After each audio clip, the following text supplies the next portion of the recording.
and then compliment them based on the way they are dressed. You can look to the person and tell them how you think they look. Do that. Just sit down. If you don't have someone sitting close to you, just move around, have a handshake, and introduce yourself to them. I'm doing that right away. Hi, Mr. Ladele. Good morning. You like my tie? I'm doing the Lumelu way. It's a pleasure meeting you, sir. All right. I'm going to ask you. Okay.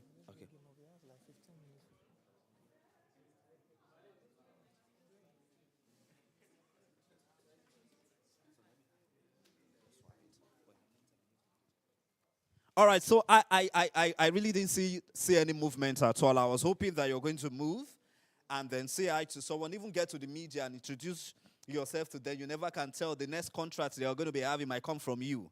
So just move around and say hello to one or two people around you. Okay, so my name is Blessed Omonuse.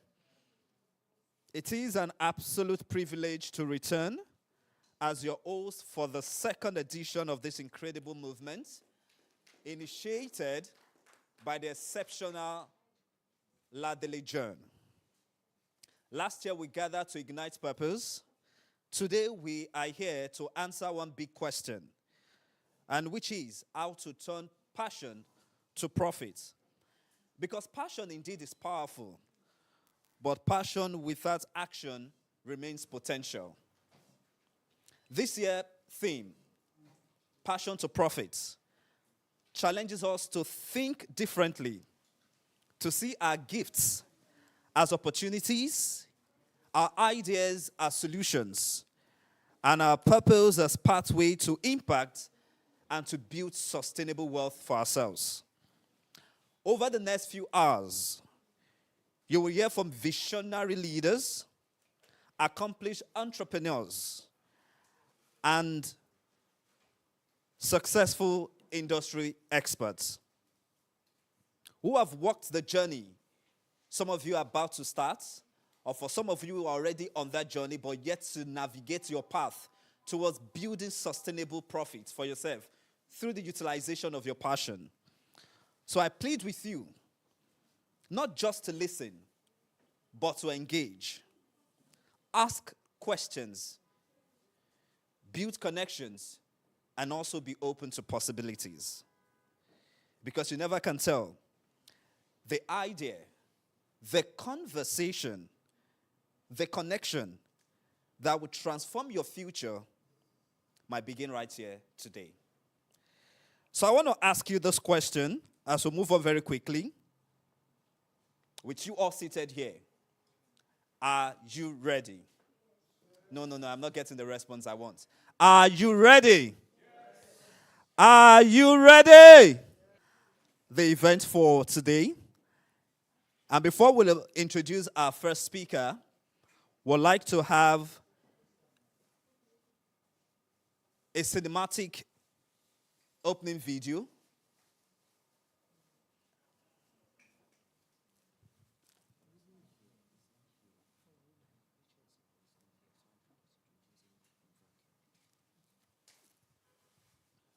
So please, if you're just coming, I appreciate if you, let's just fill up the seat in the at the middle row, while others that will be coming after us will take the other empty seats. I've just been informed that the first speaker we'll be having today is already here, and it will be engaged, is already engaged with another event. So we'll just dive straight into introducing him, and then we'll continue with our event.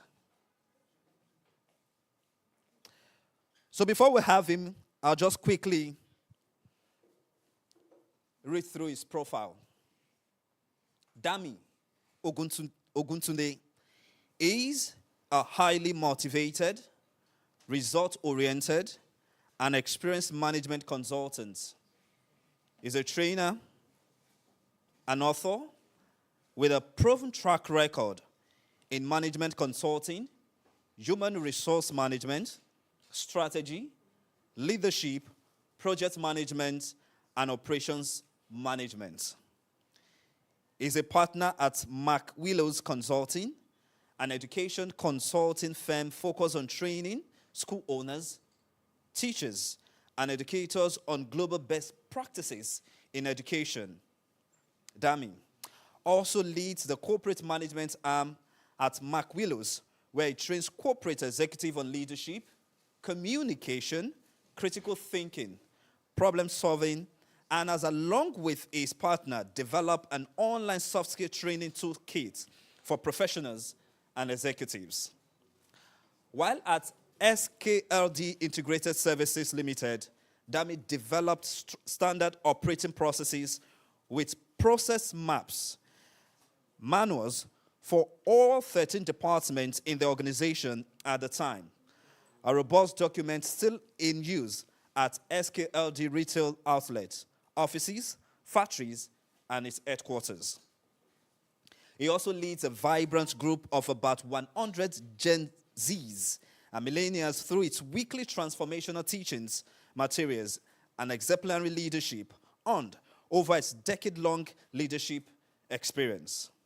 Currently, Dami leads the team at Head Business School, an emerging edtech startup developing an immersive, dynamic, and interactive platform for all tertiary level education, diplomas, bachelors, MBAs, as well as proficiency courses.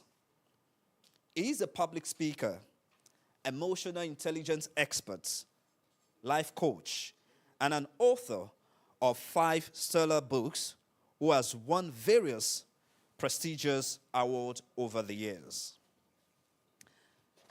Ladies and gentlemen, without wasting much time, please permit me as I make welcome to the podium our first keynote speaker, who will be taking us from vision to wealth, how you can turn your ideas into sustainable value. It's no other person than my mentor, my big brother, my pastor, Mr. Dami Oguntunde. Please your hands together for him. Thank you. Thank you so much. Thank you. Good morning, everyone. Good morning. Awesome. Good to be here. Are you excited to be here? Yes. So, if you had the opportunity of sharing your expectations for this event, what would it be? Can someone share with me, 1 or 2 people? Your expectation, what you intend to take from this session or from this series of sessions that you'll be interacting with today. Anyone?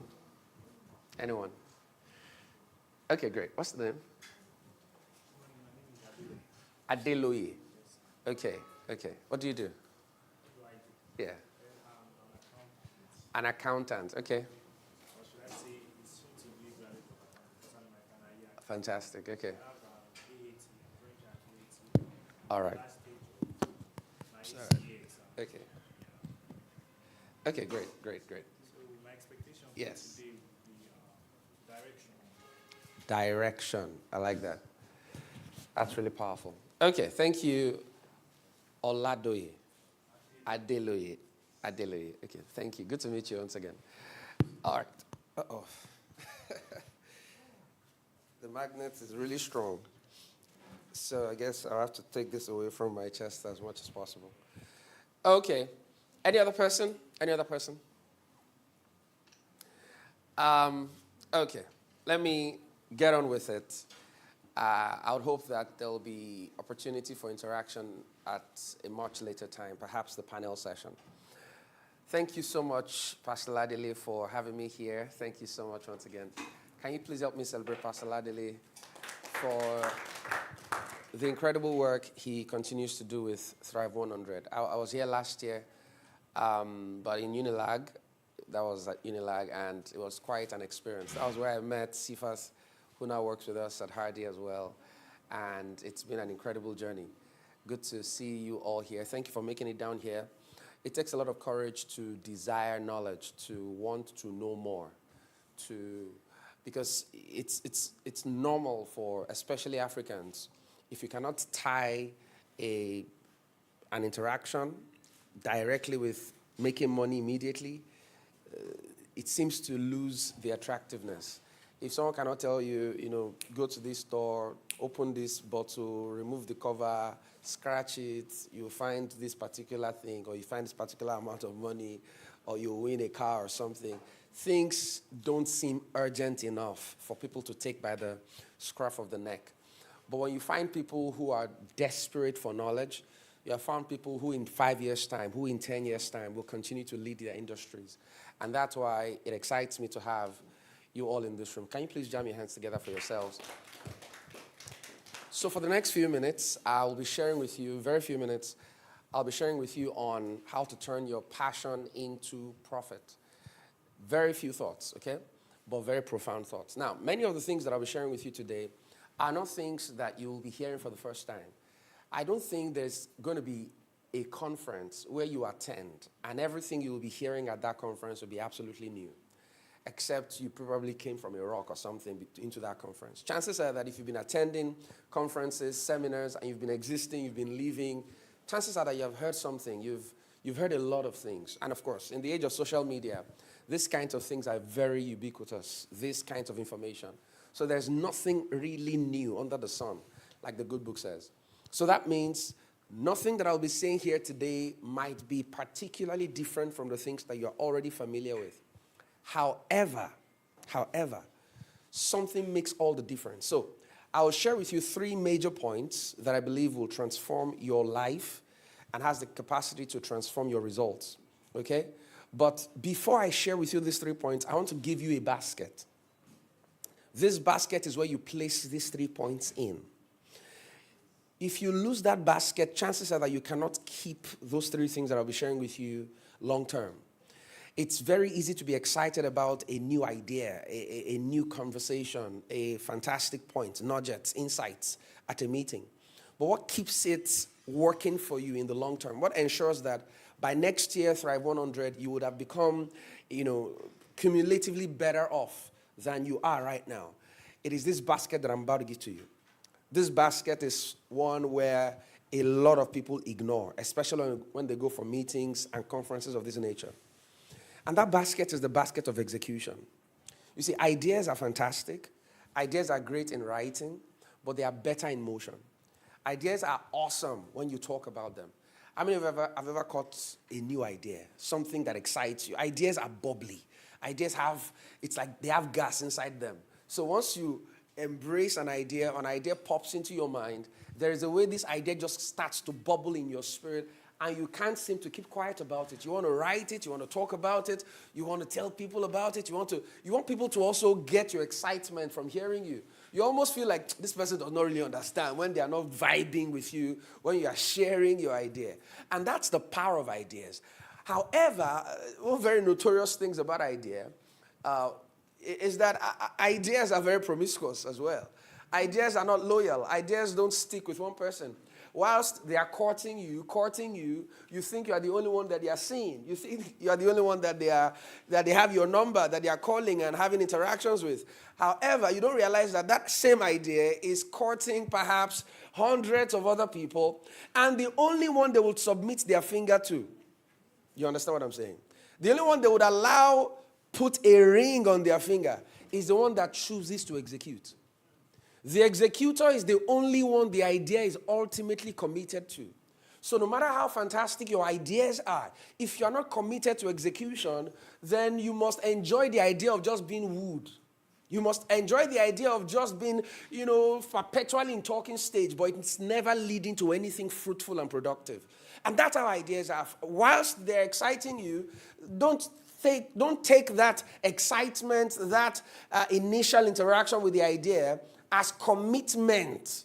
And this is why sometimes people feel, that was my idea. Who told you that was your idea? You courted with that idea for 2 years. You didn't do a thing about it. Then somebody courted with the idea for just 2 weeks and started doing something about it. And it was that person that received the dividends of the possibilities of that idea. Not the one who had the idea in their mind, in a dashboard, in some journal, in some email, in some slide, and just kept it there for such a long time and never did anything with that idea. And so I want you to become execution bias in your mind.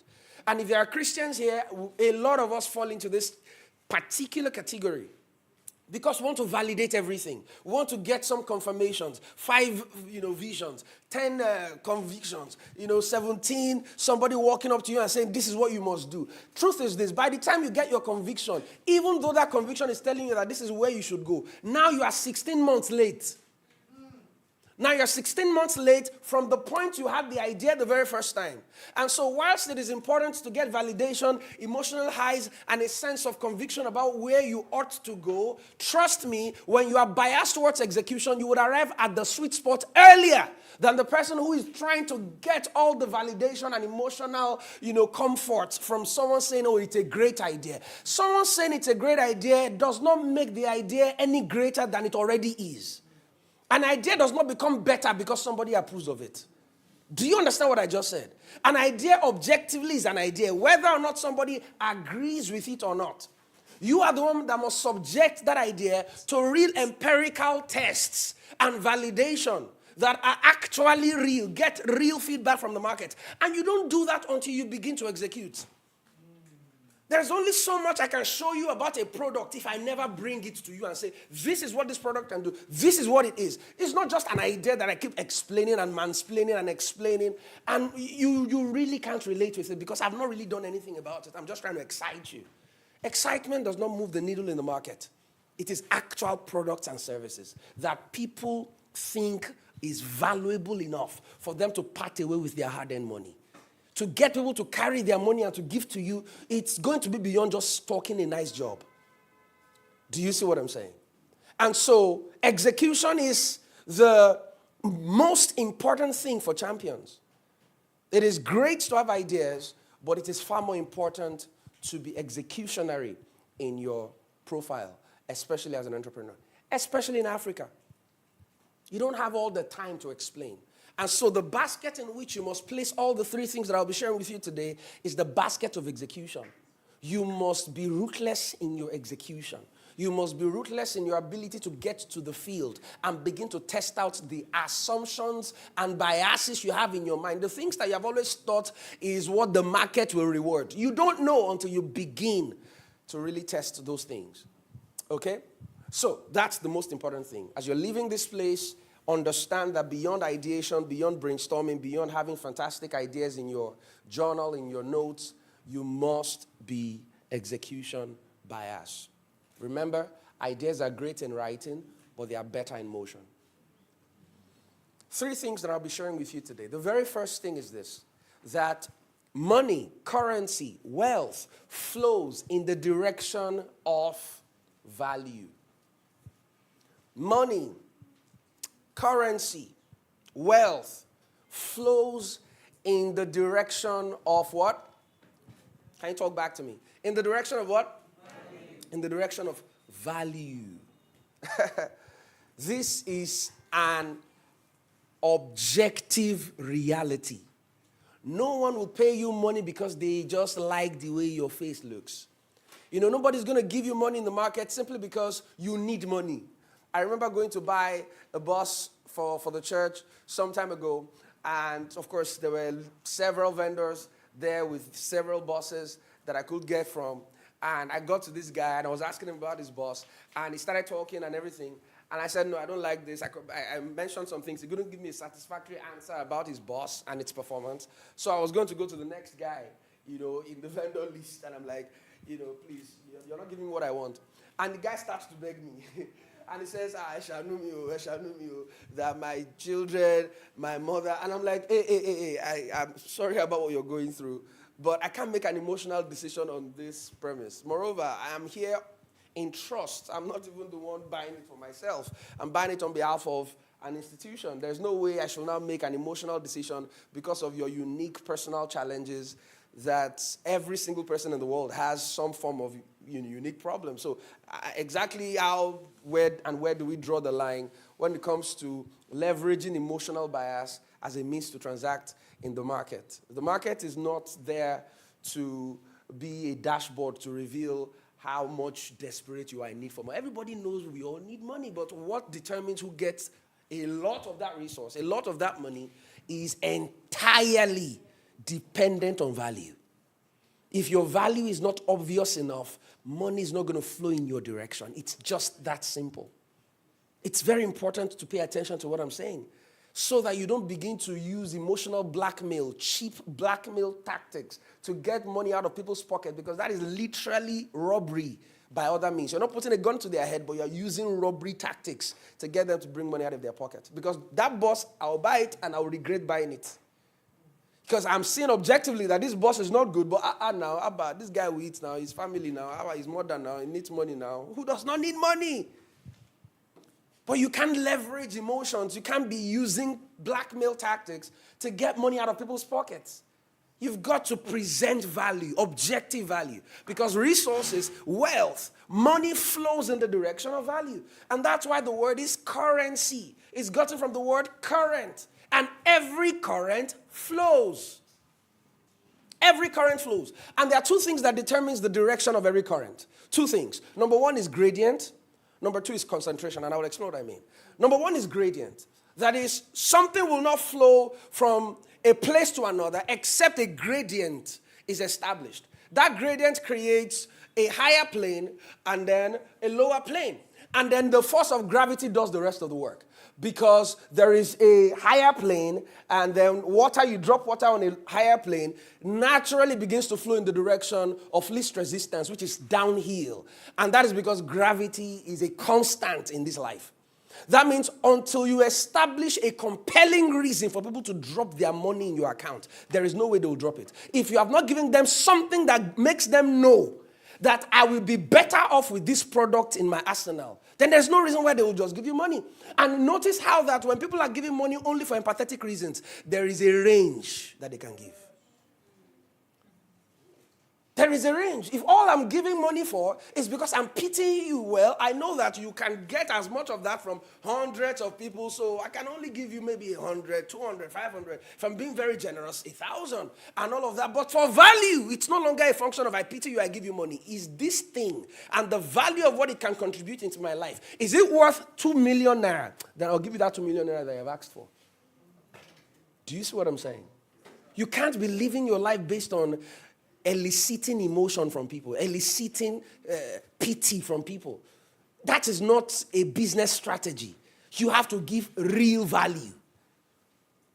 Money, resources, wealth flows in the direction of value.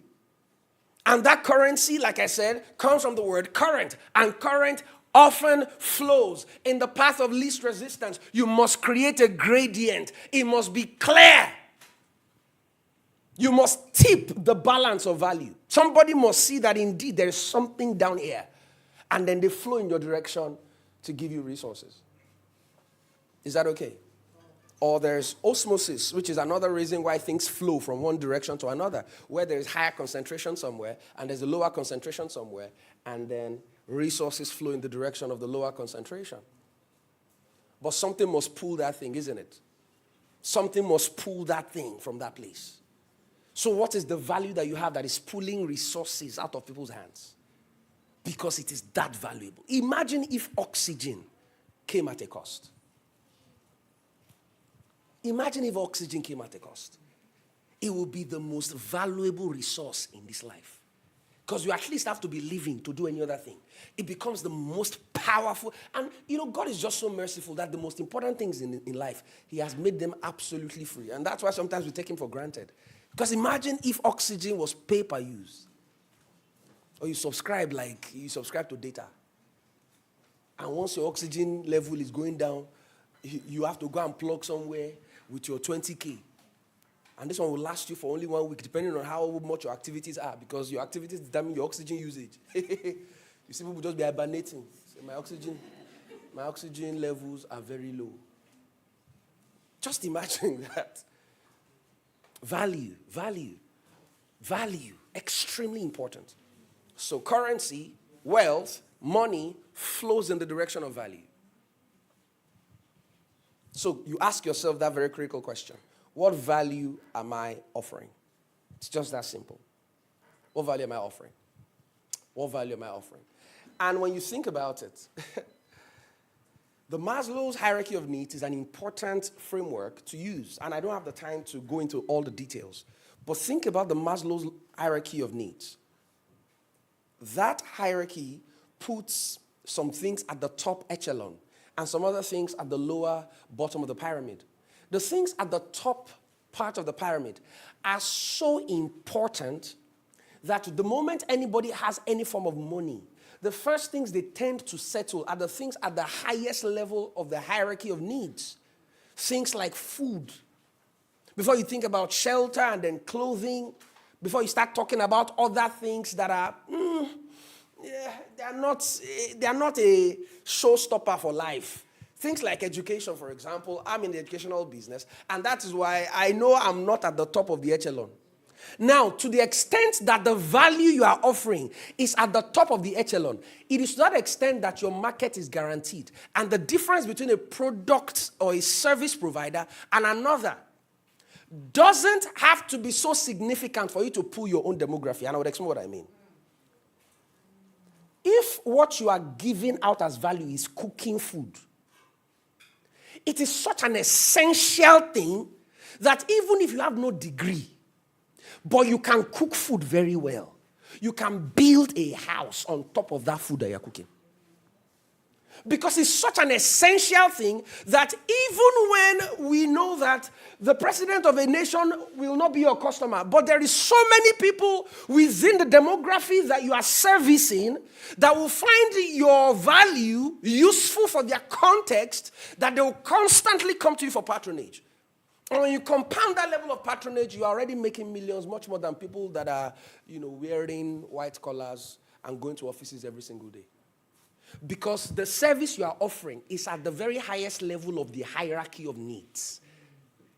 Because a person gets money now, before he thinks of education, he's going to think of food first. It's someone that is alive that can get schools.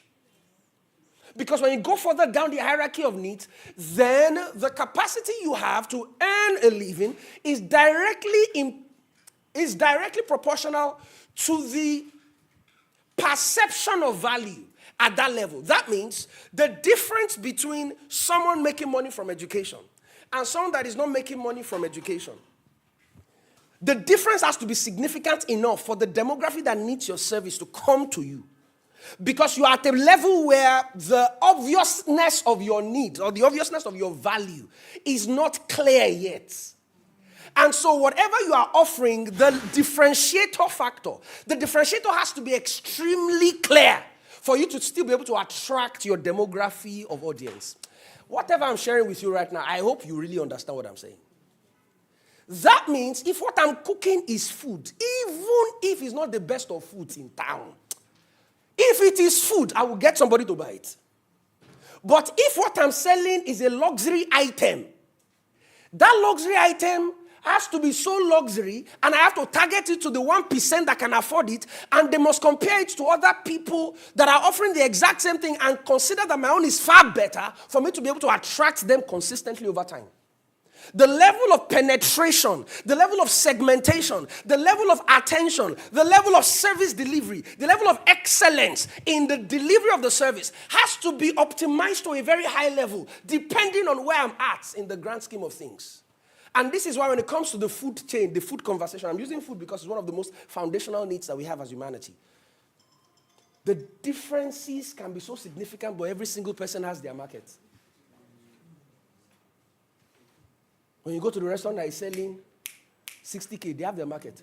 You go to the one that is selling 500 naira, they have their market. The quality of meals are different, but it is still people that are eating it because it is such a non-negotiable need.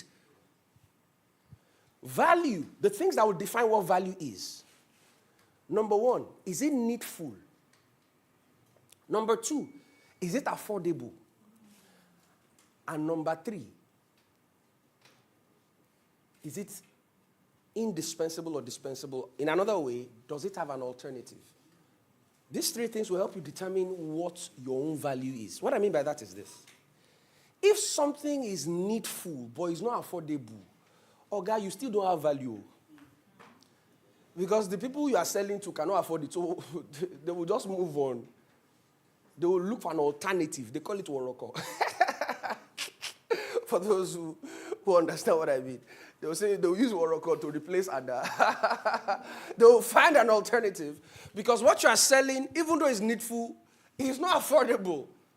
I don't care for it because, well, yeah, it's nice to have, but I cannot afford it. So it's still not valuable to me because I can't afford it. And even if I can afford it, are there alternatives that will do a comparable amount of job at what your own product is offering? And so value sits in that very nice spot where something is needful and can be afforded by the segment you're trying to target. And there are very few things to replace it, especially within the context of that segment. And this is why to even determine your segment beyond the demographic segment, like I'm serving only young people, or I'm serving young people in this particular place in Lagos, that is how you then begin to segment across demographies, across, profiles and economic disposable income, structures and brackets, all of those things. You then begin to go into deeper dive into understanding the ideal profile of your product or service. Because if you don't understand the persona of the person that will come and get your service, you don't have a value. Whatever you are selling has to be needful to the person you are selling it to. It has to be affordable by them, and they shouldn't have so many alternatives to go to should you not have what you are selling. Because to the extent that there are too many alternatives to replace what you are serving as your product, it is to that extent that you will be significantly hit should they have a dip in their disposable income. Suddenly you're like, oh, it's not even that deep. They will just say, see, I can find another alternative to replace. So your entire business model is now fractured because of a particular macroeconomic factor that was not within your control. Now your business has to suffer for it because what you have is heavily dispensable. There are other alternatives to what you are offering. To the extent that you increase the value and the quality of service delivery, the attitude with which you deliver it, the kinds of innovation you add to what you're doing. It's to that extent that you become less and less dispensable. So that even if they want to change their service provider, they won't get the exact same quality of service that they get from you because what they get from you is so supreme, is so premium. Even if you cannot change the quality of your product, you can change the quality of your service delivery. My point is, whatever it is you can do to continue to add the quality and the features and the optimization of your product and services to a point where it is difficult to replicate by a competitor, it is to that extent you are indispensable should your audience just choose to change. Even if they change, they can't get the exact same service anywhere. Do you understand? This is how you keep people within your client base. What you are serving them is needful to them. What you are serving them, they can afford it because you have analyzed them enough to understand their disposable income and the amount of money they can dispose of. And then you see that the way you are delivering your services, if they go somewhere else, even if somebody can replace the actual product, they can't replace the quality of service you are giving. Are we still together? Yes. So, wealth, money, currency flows in the direction of what? Of value. Number two, remember I said I'll share three things. Number two, value is a moving target. Value is a moving target. What was valuable last year may not be valuable this year. So no matter how focused and obsessed you are about the quality of your service, the quality of your product, and how fantastic you think it is, now that you have exposed it to the market, you can't expect them to still be impressed by the exact same thing by next year. Now they've had 365 days to interact with your services and your product, and guess what? Your competitors now have another 1 year to improve on whatever it is you delivered last year. And so if you think based on the excellence of what you delivered this year, you continue to thrive and then predict, quote unquote, the number of customers you will have next year, you are in for a very rude shock because value is a moving target. Value never rests. That is, whatever it is you have achieved this year that you thought was incredible, was brilliant, was smart, was outstanding, if you don't constantly improve on it, the market will soon shock you. The market will soon shock you. This is how Kodak ran out of business because they were not going to innovate. And so you must constantly look for how much better can this thing get? How much faster? How much easier? How much more convenience can I offer? How much better service provision? how much more? How much more can I give? How much more can I give? If you're not thinking like that and you're only thinking about money, at some point, you will stop giving actual value. And you begin to look like a robber. You begin to look like a fraud who is just after people's money, but you're not really thinking about giving them value. People should never feel robbed after paying you. They should almost feel like, how else can I give to you? Let me even refer people to you. Like, they almost feel like this service you are giving me, it should be much more expensive. Like, you are giving me too much. So the best I can do is, you know what? I will bring my parents. I will bring my friend. I will tell somebody to come and I have to give you more. Because the way you are serving me this value is too much. There is an internal rubric in people's mind. There is an internal rubric that is constantly checking, almost like a weight. There is something that's always looking for balance in life. So if I'm giving more, all right, than I'm receiving, after a while I'll start feeling robbed. If I'm receiving more than I'm giving, after a while I'll start feeling like a robber. And so that thing will constantly push you to find a way to balance the scale. So if as a business you are constantly giving and your customers feel like they are collecting more than they are giving you in return with money and all of that, guess what they become? They become lifetime loyal customers who you can guarantee that next month they will still come again. And beyond that, they will bring more people because they are looking for a way to balance the scale. If they are giving you much more than they are receiving from you, after a while, you see, as they are coming to you, you think they're with you. They're not with you. They're using other eyes to check for alternatives in the market. Who will give them the exact same value at a much less price that will balance it in their mind? So the moment they find that alternative, they would exit you immediately because there is that internal rubric that is looking for balance all the time. So you must be on the side of the organization that is constantly giving far much more than it's receiving from its customers. Because value is a moving target. Are we still together? Value is a what? It's a moving target. What was valuable this year will not be exciting next year. The allure will just fade away. How many of you remember the times of, BlackBerry and all that? The allure will fade away. The allure will, because the moment something becomes ubiquitous, very commonplace, then the value begins to diminish. It's just that simple. And so innovation is the frontier that continues to add value to what has already become common. It is innovation that continues to add value to it. And that's why you see very big multi-billion-dollar companies in the world, and you're wondering, this thing that you released last year is still valuable. Now, why are you doing another one? They know they are racing against something that never finishes. They are racing against value. And value is a moving target. They know that this value that they created last year, they can't just rest on their oars and then assume that the market will keep coming to them. Yes, the market might come to them for the next couple of years, but after a while, the market will just immediately revolute. There will just be that revolution immediate that, you know what, we are no longer coming with this brand. Because for the last 5 years, they didn't give us anything new. I thought you said what they gave you 3 years ago was good enough. But now you have realized that it was perhaps not as good as what others can do. And, humanity deserves better, which is what leads me to the third and final point. The first point is what? Currency, wealth, and money flows in the direction of value. You need to situate the value you offer within the Maslow's hierarchy of needs to understand exactly how you're going to differentiate yourself from competitors. To the extent that you're given or you're serving in an industry that is extremely fundamental, it is to that extent that you can almost guarantee a market, even with very minimal differentiation.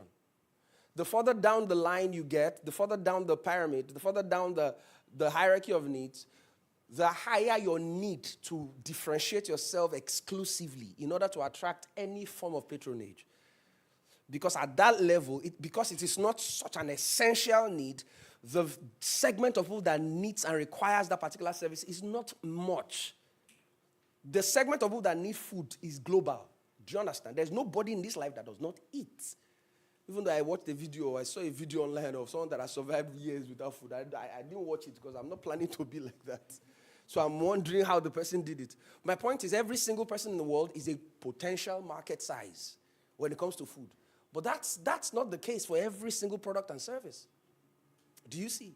And that's why you notice that the people who, for example, in Africa, the person who has now become the richest black man in the world, he engages in perhaps the most essential things. Because for every meal, at the very least, you will need salt, Abi. And you know, not further down the line, with food, you see shelter there. And which shelter do you want to start without cement? Do you see my point now? Every industry runs on energy. And whilst Africa is moving to that clean solar energy conversation, it is still oil and gas that we need. You see why he entered into these spaces.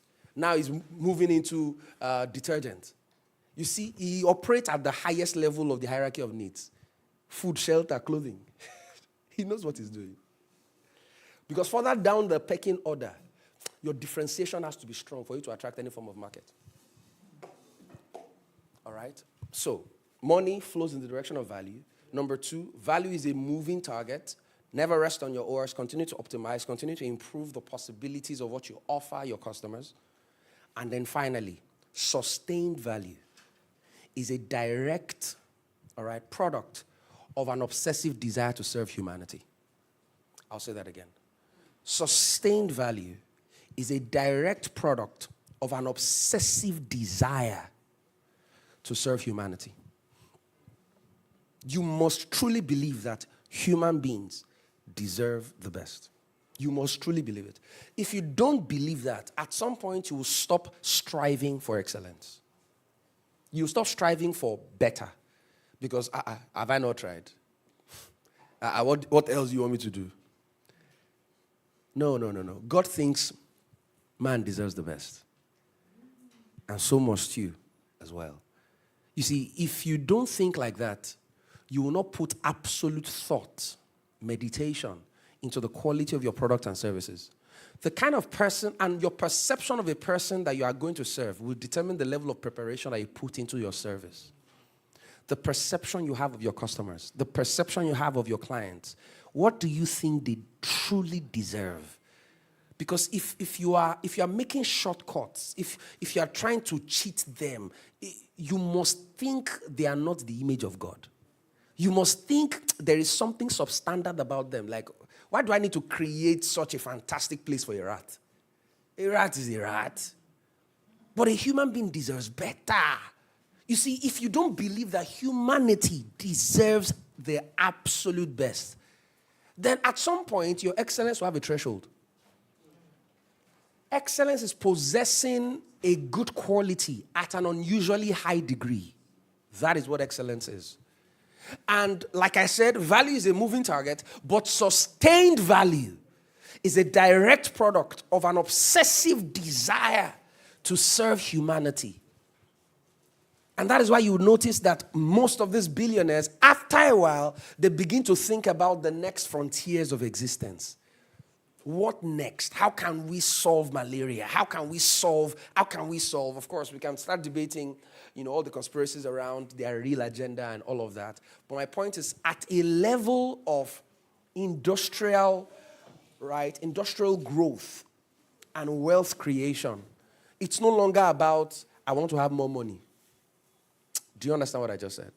It's no longer, because think about it. You have 24 hours. All you have is 24 hours. They get to an amount of money you possess that you can't really get more luxury. I'll say that again so you can understand. When you get to a certain amount of money in acquisition, you really can't improve the amount of luxury you can get at that level anymore. If you have $20 million, for example, in your account, you can afford just about the exact same amount of luxury as the person that has $1 billion. There is only so much a person who is one person moving around life who has limited 24 hours. There is only so much luxury the person can enjoy personally. Do you understand? Even if you are spending that much every day, you are just one person. You can't exhaust. And that is why you have to have a level of greed. to embezzle money the way some of our politicians embezzle the money. Because you can't finish it in your lifetime, your children can't finish it in their lifetime, but there are people suffering already in this lifetime for which you have already embezzled their money to put it in your personal coffers. There's a level of poverty, it's the poverty of the mind. You know, people can be poor physically and they can be poor mentally as well. And the one mentally is actually much more devastating. Because that one, it never says enough. It will embezzle till like it feels inherently that I don't have. And that is why the next 1,000 naira, even though he has embezzled $1 billion, the next 1,000 naira, he will embezzle it again. Because in his mind, he truly believes that he does not have enough. That's another dimension of poverty that's, you know. My point is this. If you can't really improve the quality of luxury that you can afford at a certain level of wealth actualization, what will then keep you going? What will keep you doing more? What will keep you expanding? If not the betterment of humanity. And so that must be your target from the beginning. That must be your target from the beginning. If your target from the beginning is just to make money, I say it this way: get all you can all you get, and sit on top of the can. Because the can is a limited container. After a while, you will feel the need to sit on top of the can and just enjoy your life. Because all you think about your life is your life. But there is a lot more. There are people to send to school who will never experience the four walls of a classroom if you do not rise. And that is why the likes of John D. Rockefeller created foundations that till today is sponsoring children to school from the lower to the very highest levels of education.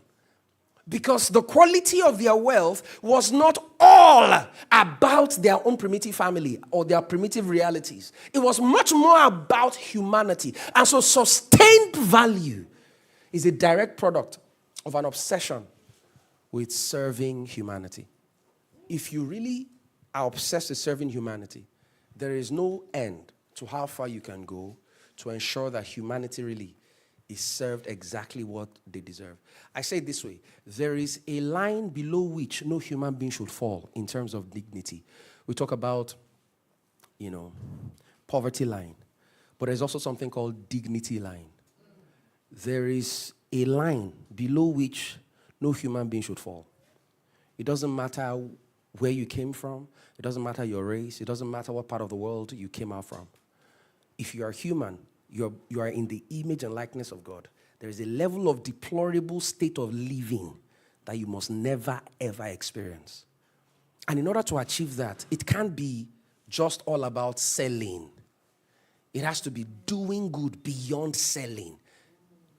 But of course, you have to make the money from doing business, and then a portion of that, use it to do good to people who, if you don't, they may never have the opportunity or the chance at the quality of life that honestly should honor the dignity that they carry on themselves. And so, beyond making money, the vision of your business, the vision of your enterprise has to be far greater than just improving your net worth so that you can feature on Forbes 30 under 30, or so that you can become one of the top guns in your industry. Beyond that, there has to be an obsessive desire to serve humanity. Thank you, and God bless you.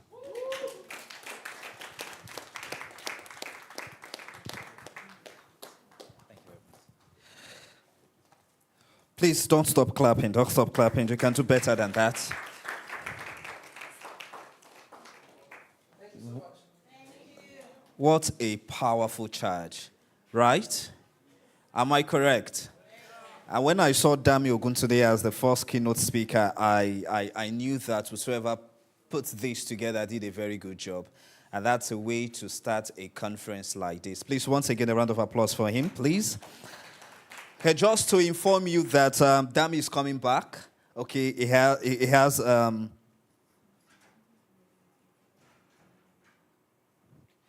he has another engagement, and then once he's done there, be rest assured that he's coming back here again to give us another charge. All right, so while Dami was speaking, I saw a lot of you taking notes. I can see some of you nodding your head. Some people were even giving him the ajasa, the rema. You were connecting with it. So I'm going to do this now. But before I do that, I want to add a thing or two to what Dami said as it regards to value.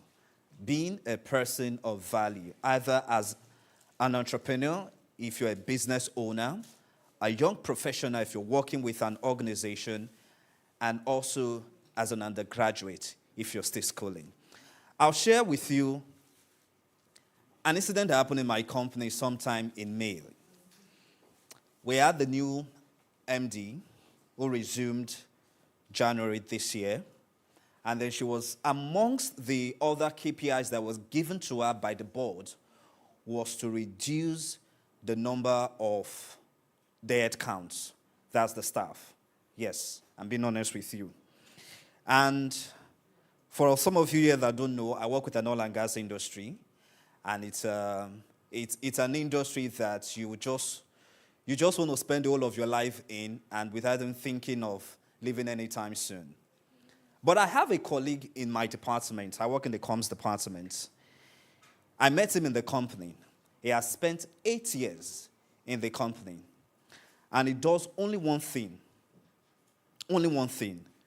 And that one thing he does is to share out or communicate information that has to do with the oil and gas industry. Maybe the oil prices, WTI, OPEC baskets, and all of that. He does that. Just that one thing every day for 8 years.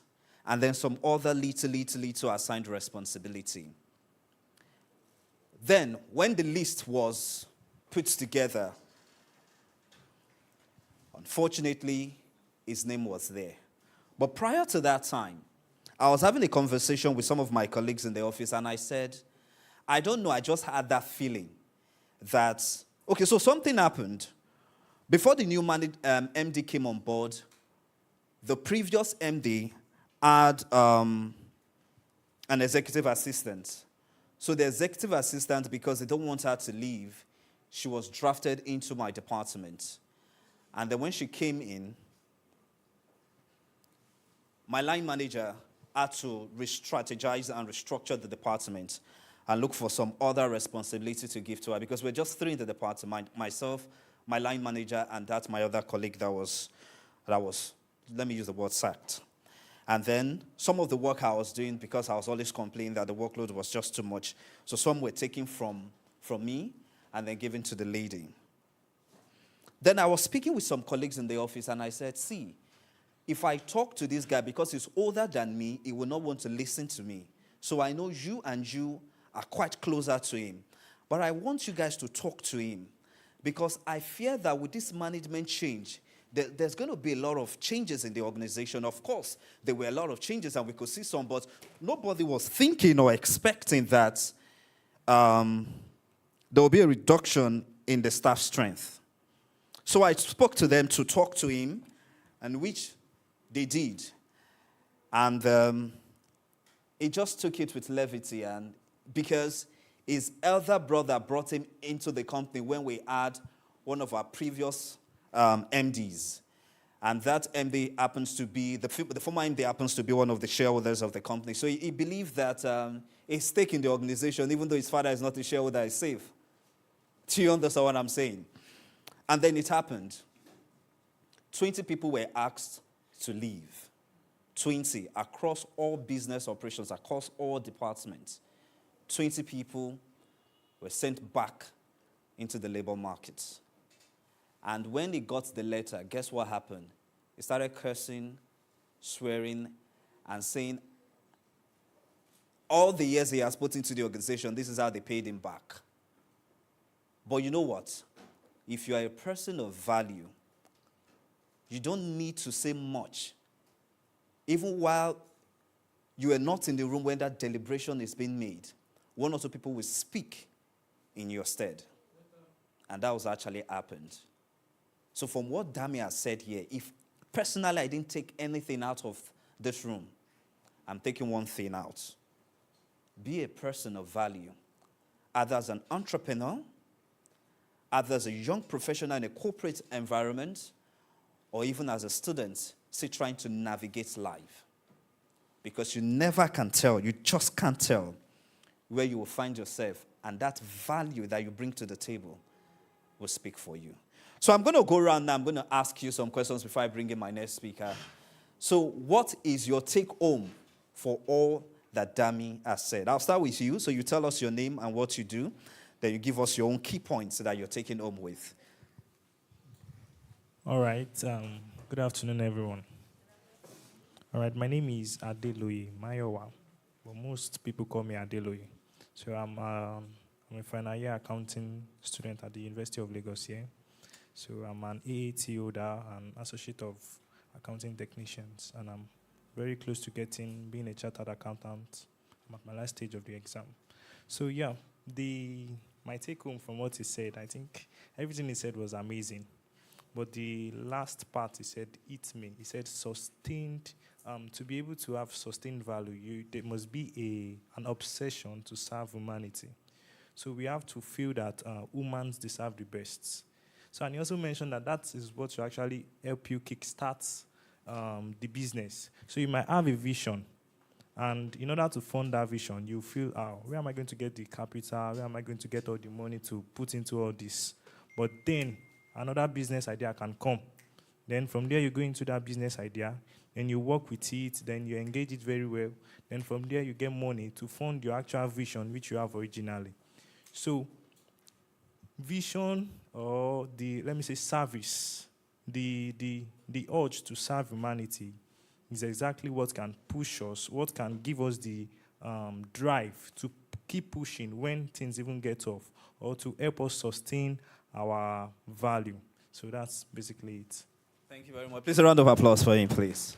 Okay, so I'll move on to this amazing lady with a face cap, because I will see you nodding, and then you were getting the ajasa, you were giving it to us. So tell us your name, what you do, and then your take home from this first speaker. Hi, everybody. I'm Anne Iola, and I'm an educator. Actually, it hit me and I was nodding because I found out that I was doing something right. I started a summer camp for kids, online summer camp for kids, and I stopped at a point. I didn't want to do it anymore. But of recent, I picked it up back, and people started registering, which I was very surprised. And just coming here just made me know that I'm doing something right, I'm giving value, and I'm getting paid for it. And it may not be as much as I want, but I'm actually doing something that gives value to people, that serves humanity, and I'm grateful for that. So thank you. Thank you. Nice. Please a round of applause for her. So it's safe to say that she's definitely in the right room, because if probably she's not here, probably still be living in that doubt as to if truly she's giving value or not. So I'm still moving around, and I'm asking, what is your one take home from the first speaker? Hello, sir. Please, can you tell us your name, what you do, and then your take home from the first speaker? All right. Good afternoon, everyone. Okay, my name is Okezeus Adama. So I am an FM, like a facility manager. So my take home from what was said by the first speaker, something striking. He said, value is a moving target, meaning that the value you created last year is not the same value you created this year.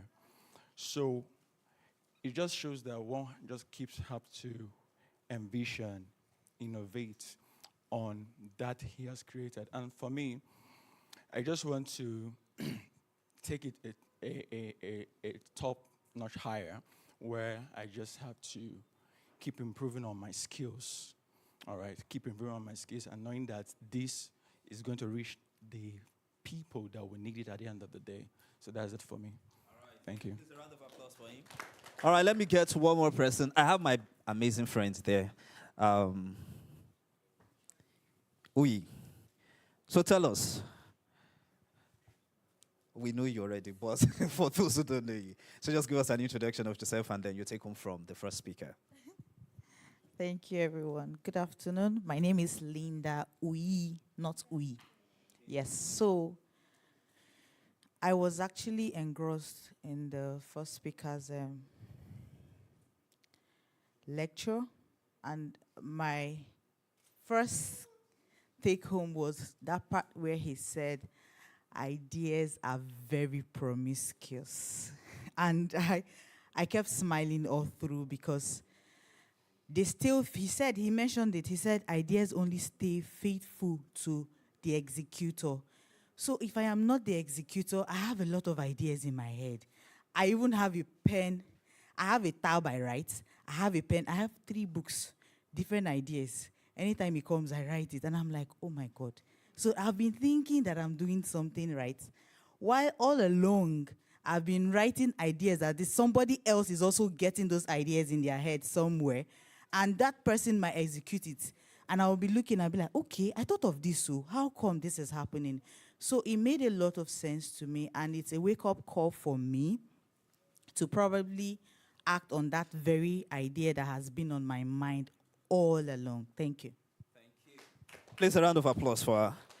And also celebrate yourself as well. Please a round of applause for yourselves. Thank you. With all that has been shared, it tells one thing, that you all were actually not just listening, but also soaked in all that was also given out to you. So it shows that we've started on a good note, but just to inform you that we still have more speakers on the line up to impact us in a great and mighty way. All right, now, before we move on, I just want to inform you that there's a car that the owner needs to repark so that we can have access to the car park. So if this car is yours, please, you see my brother on white standing at the back there, and it will lead you to the car park where you can repark. So the car registration number is SMK 459JP. The color is red. Okay, I do not know the name of the car.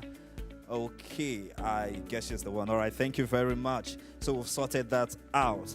Now, moving on now, it's time for us to have the welcome address and opening speech from our convener. Ladies and gentlemen, please, if your hands are not so busy, kindly pull them together as I make welcome an exceptional leader, a man after God's own heart, no other person than Ladele John. Please, a round of applause for him, please. All right. Thank you, everyone. This was supposed to happen before Mr. Dami came up, but we're good. It's a very good way to start. And this is, call it a welcome address plus some thoughts that captures the essence of what we're doing today and why we are here. Leadership is at the core. By the way, I don't know about you, but the thoughts that was shared by Mr. Dami, those are things that we need to really, really unpack. He said a whole lot in a short time, and if you're like me, you would want to go over those conversations after now, and we're also hoping to have him back for the panel conversations so that we can unpack some of those thoughts. So stick around. It's going to be a very, very exciting day. Let me say welcome to everyone. Thank you for coming. Can you put your hands together for yourself? It shows that, just like Mr. Dami said, when you find people who crave knowledge and who can maybe part with their hard-earned money, inconvenience themselves to ensure they get that knowledge in an environment like this, we need to celebrate them. So celebrate yourself one more time. All right. So leadership is at the core of what we do at Thrive Network. Our vision is a transformed Africa, of course, beginning from Nigeria. And that has set us on a mission to raise transformational leaders. Why do we need leaders? When you look back in history, we've had several ages. We've had several kinds of revolution that has moved the world from what it was to what it is today.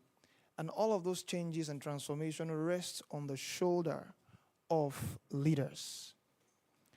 We've had the Stone Age, the Bronze Age, Iron Age, classical, medieval era. All these ages were ages that erupted out of the desires or the visions of men who took responsibility for what was not working and ensured that it worked. So if there's something we need more than ever in Nigeria and in Africa at large, it is the rise of leaders, an increase in the leadership spirit of Nigerians and Africans. And I'm not talking about political leadership, because when you say leadership, those leading us, we quickly think of the political leaders. I'm talking about leadership. When you look around you, any nation you find today leading the world in some way or the other, some shape or form, it is because somehow that nation has been able to groom their leaders who were able to lead a kind of change that brought transformation to their society. When I watch, I don't know if you've seen that documentary, The Man Who Built America, you see ordinary men who were just differentiated by the mere fact that they had a vision, they had a concern. They saw the world for what it could be, not what it is. And they took the responsibility to bridge that gap. And that's why, America is what it is today. So, when you look at all other climes, other environments, you see also that there are men who thought differently, who saw differently, and made and took steps that were required to ensure that the things they saw came to pass. So, who is a leader really? I know if I begin to ask us now, we have all kinds of definition of who a leader is. But for the sake of this conversation, leaders really are change agents. Leaders don't primarily lead people, they lead change. And there's that popular saying, if you're a leader, if you say you're a leader and there's no one following you, you're probably just taking a stroll. But it's important to clarify that statement for the sake of those who may think that that means what you seek when you want to be a leader is to look for followers. Leadership does not start by leading people. So you don't begin to think, okay, if I want to be a leader, then I need to gather people who will follow me. Leaders don't primarily lead people, they lead change, they lead transformation. They lead change in a society, they lead change in industries, in different spheres of influence. They move businesses from one level of profitability to another. That's change. So what they lead really is change. Of course, people will be involved, but what compels that leadership is a desire to see change. The desire to see, or the ability to see an environment, a community, a nation, a business for what it could be and not what it is. They move families from one experience to a better one. They move nations from recession to abundance. They move economies from instability to stability. Leaders see gaps in their environment and they mobilize the resources required to close that gap. They see what could be and take a responsibility to make it happen. Everything in our nation that we hate and complain about is actually beckoning on a leader to change it. It's a call. But how we respond to it is then what will determine what we see.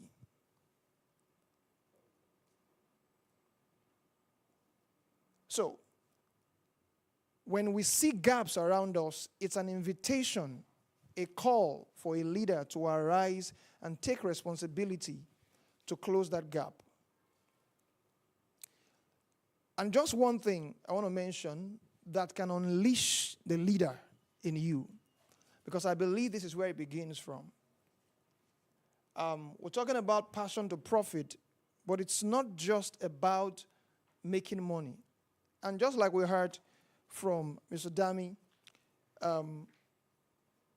the money you make is a result of the solution you bring. The ideas must solve a problem in the society that, of course, then repays you with monetary value. So, how do you unleash that leader in you, really? It begins with vision. And I believe that our speakers will, explore this more, delve into it in different ways, and we're going to draw immense value. But I want to talk about this. Leadership. It begins with vision. Passion without vision may lead to frustration. Passion is energy. Vision is direction. So what is vision? It's a picture of a better future. Let's make it simple. A picture of what could be. A picture of a preferred experience, whatever it is. Like I said, it's the ability to see things as they could be, not as they are. It's a call of possibility from the future. It's what enrolls you into leadership, really. It's what unleashes the leader in you. So passion without vision may lead to frustration, because passion drives, vision guides. Passion can be reckless, but vision is intelligent. So if you will turn passion into value, you must develop vision. Can somebody say vision? If you must turn passion into value, we've heard a lot about value, you must have a vision. And I saw him closing on that thought, your concern for humanity, because you cannot talk about vision without talking about humanity. Because vision really comes from the gap you see, and you feel called, passionate to fill that gap.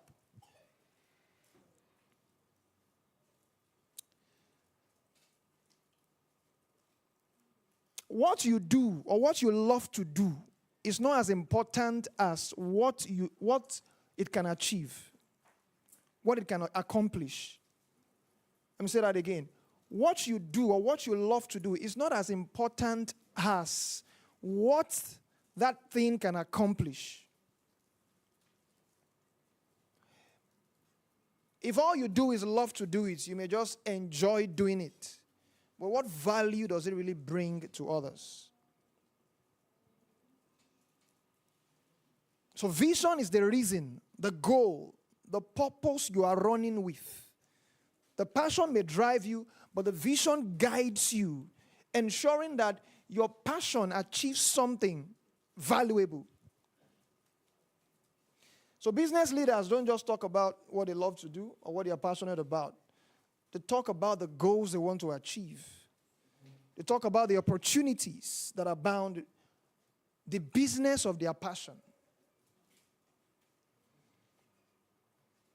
So we've got to develop vision, because that's what it begins with. You've got to see things differently. You've got to see an improved experience in your heart that matches the things you are passionate about, and plots, a way to move from where you are to where you want to be. The vision may be a vision about yourself, an improved life, a vision about an improved society, possibilities that are not there, that could be there, that you feel responsible for. So passion must meet vision if there's going to be value. And I'll close on four things that can help us develop vision. Number one, you've got to change your environment. Now, when I say environment, I'm not just talking physical. Your environment is really is what feeds your thoughts. The people, the things, and the places that feeds your heart, that feeds your thought. Vision really develops in the heart. It's a heart thing. And that scripture, or that saying, for some is a saying that out of the, what's the word again? Out of the abundance of the heart are the issues of life. It says, guard your heart with all diligence, for out of it flows the issues of life. What that really means is that your experiences really begins from your heart. The things you conceive in your heart are the things that shapes the experiences you have, the results that you get from life. And that is why you have to guard your heart. And this is why your environment is important. Because your environment feeds your heart with the seeds that then germinate into fruits. Fruits now being the things you create, the businesses you do, the possibilities you see around you. The people you talk to, they influence your worldview. The people you interact with, they influence your thinking. So you've got to stay around visionaries. People doing great things.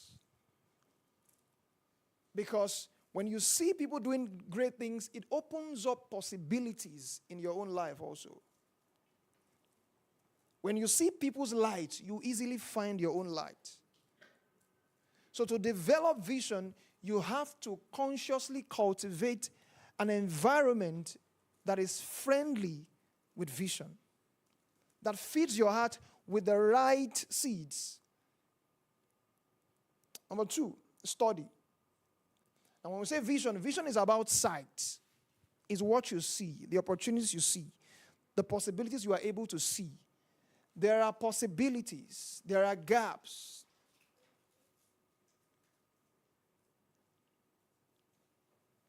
But the ability to see it is the thing. And guess what? We don't just see because our eyes are open. We see because there is light. For sight to be activated, light must meet the eyes. And when we're talking about eyes here, we're talking of the mind or the heart. Those are the eyes of the human heart. Not talking about physical eyes now. So the light we are speaking of here is the things you read, the study. Come in here now. Your minds are open. It's like your eyes, the eyes of your human heart is open. When you begin to hear the right words, it is like the light that... Now, in the course of this conversation, you could get an idea. You could see a different... Something could connect. And it's activated because you opened your eyes, your inner eyes, to visible light. Which is why study is important. Studying the right materials within the area of your influence, business reviews, right podcasts that speak to the things you're trying to build. Because as you listen to, these things are basic, really. They are simple. But you see, as we become more intentional about these things, we see the result. So, vision happens when you consciously cultivate your environment. And that's important because it is in the environment of your heart that will suggest to you the things that you have to do to close the gaps that you see. And then study, opening yourselves to the right materials, the right thoughts, whether through books, through podcasts, and all kinds of learning materials that speaks exactly to the area of change that you are trying to, that you seek. So you read business reviews, articles that reveals business realities, interactions that helps what you see. You know, today we have a refinery in Nigeria because someone chose to close that gap. We have, you know, a boom in the financial industry. Most of us here now have Money Point or OPay. Many SMEs, that has been their breakthrough. And that's because someone took the responsibility to close that gap. Now you may be saying all these people are big guys, they have all the money, you know, where do I even start from? But the truth is that the principles are the same, no matter the scale. From where you are, you can begin with these principles that will be shared today. Cultivating a vision. This is the gap I want to close. And as you open up yourself to all these things, I believe and I trust that before you leave here, there will be thoughts that you can pick and run with. We mustn't forget what Mr. Dami said about, you know, the execution basket. We're not just gathered here just to listen, just to, you know, come to another summit or conference to listen to great thoughts. But we are looking for just that one thing we can run with. Just one thing we can do that will change the next 6 months, the next 1 year of our lives. So you may not be a genius like Albert Einstein, you know. You may not have oratory powers like Martin Luther King Jr. You may not be as influential as the Jagaban of Nigeria. You may not be able to play football like Messi and all of those things. But there's a light in you. There's something. There's something in you that you can begin now to, you know, choose to begin to make a difference, no matter how small it is, in your environment, whether it's in your business environment, wherever it is. And that's how we begin to cultivate. And as we execute those things, the vision gets clearer. Vision doesn't just come. You know, for some people, they have eureka moments. Wow, I see it. But vision grows as we give ourselves to filling the gaps, taking responsibility for the gaps in our environment. The vision begins to grow. And then at some point, you have clarity on the things that you should do per time. So I just want to encourage us to open up our heart like never before and receive the things that will be shared here. And I believe that it will be an immense blessing. Thank you, everyone, and welcome. Thank you, sir. Please a round of applause once again for our convener. He has also set the tone for the conversations that we're going to be having today in the course of our engagement here. How to turn your vision into reality and how you can make profit out of your passion. Everybody seated here today is gifted with one unique gift or the other. But why your gifts, or your gifts rather, are lounging, some people are actually making money with theirs. You will agree with me that many, many years, let's just say like 5-10 years from now, there's nothing like skits making in Nigeria. You agree with me, right? But today, these young guys are making millions of naira from it. So the content creator industry is now a booming one. And some of you here are seated with great ideas to tap into that particular sector. So being in this room today is not a mistake. Take that from me. And everything you're going to be learning today are part of the skills that will make you unravel your talents, your passion, and turn them into profit. While Dami was speaking, something came to mind. I noticed that there is no one person, no singular human being that has the monopoly of ideas. And I say this because it takes only the person that executes that particular idea given to us all by God to be the owner of that particular vision or that particular idea. And why did I say this? Let me bring you back home. Before now, we have different noodles brands. That's before Indomie came to the market. But today, if you want to go to any kiosk or shop to get noodles, especially for those who are not really educated, as some of you here, what will you say you want to buy for the person to understand that you want to get that particular noodles product? What brand do you call? Indomie. Good. So let's come to the seasoning now. Before Mangi rather, came to the market, there are other brands out there. But if you go to the mama that sells seasoning, what brand will you call? Mangi. No. It's Mangi. It's Mangi before no. Yeah, so that is if you want to be specific. You understand. So as we are all seated here, the universe has given us ideas. But the first to execute that idea actually owns the market. And that's what people will know you for. Do you connect with me on that? All right. So in tandem with what our convener has said, we have a short video clip we want to play for you all to understand the Thrive100 movement. It's a movement. By the grace of God, I joined them. Sorry, I had to use God. I'm so sorry, because I know we have non-Christians in our midst here. I'm just sorry about that. Last year, I joined the movement, and I'm here again today. So I just want you to know what the vision, the mission, and the vision of the Thrive100 movement is all about. So let's quickly have the video, then we'll move on with our other engagement. I used to believe that if I stayed true, somehow everything would work out. But passion doesn't pay rent, and dreams don't wait for bills to be patient. So I kept asking myself, am I supposed to survive? Or am I supposed to become? Sir, I'm tired. Every day I wake up with ideas, things I know can change lives. But by the time I'm done surviving, there's nothing left to build.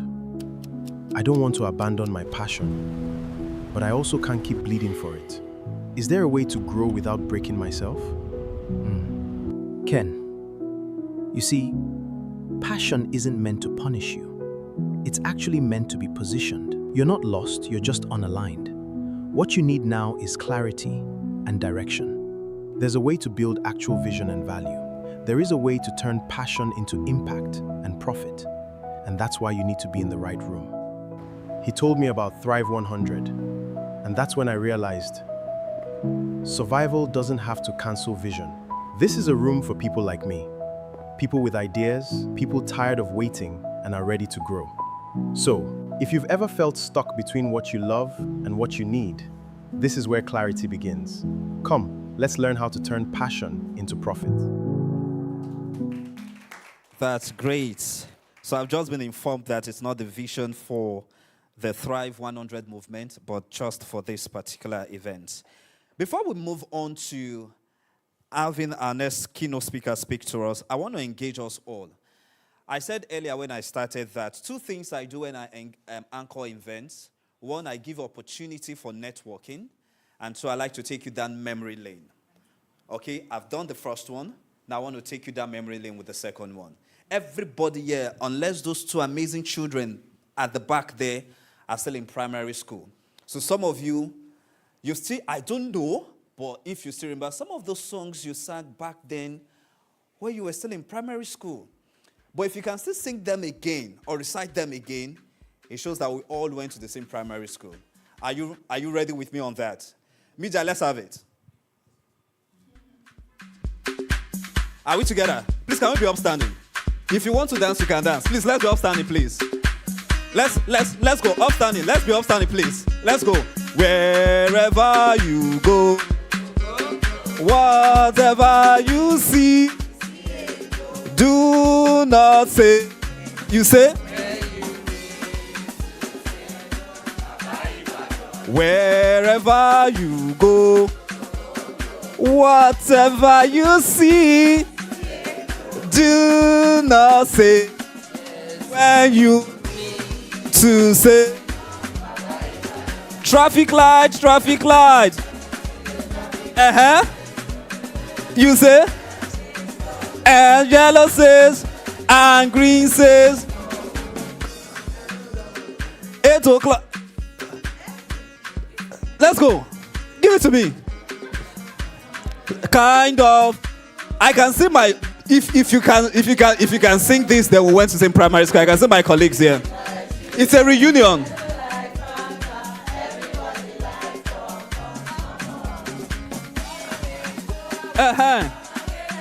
More like it. I can see my colleagues here. We were both in the same class.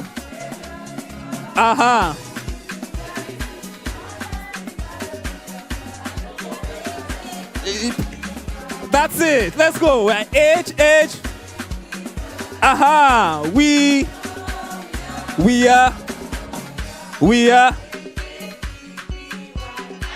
Thank you very much. Okay. Let's have that one and then we'll see that. Thank you very much. Please, a round of applause for yourselves. It was so obvious that those that were actually singing and those who even sang before me, we all went to the same primary school. Then I noticed that some people were not singing. It shows that we are not in the same WhatsApp group.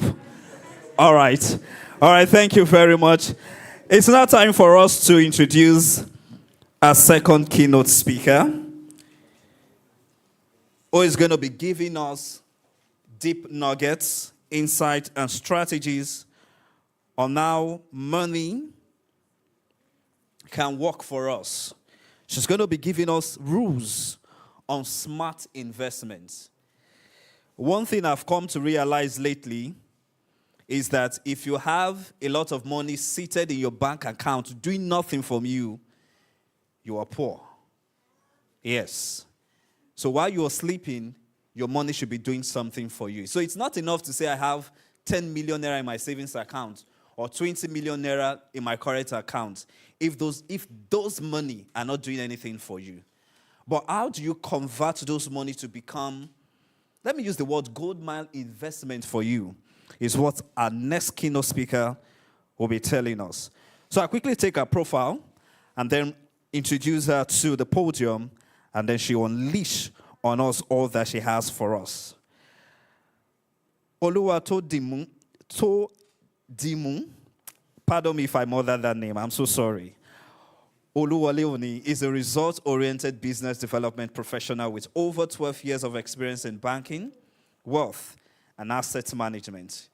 She currently serves as Regional Head West at Norrenberger Asset Management Limited, Lagos, where she leads strategic initiatives that expand market presence, deliver tailored wealth solutions, and strengthen clients' portfolio across diverse sectors.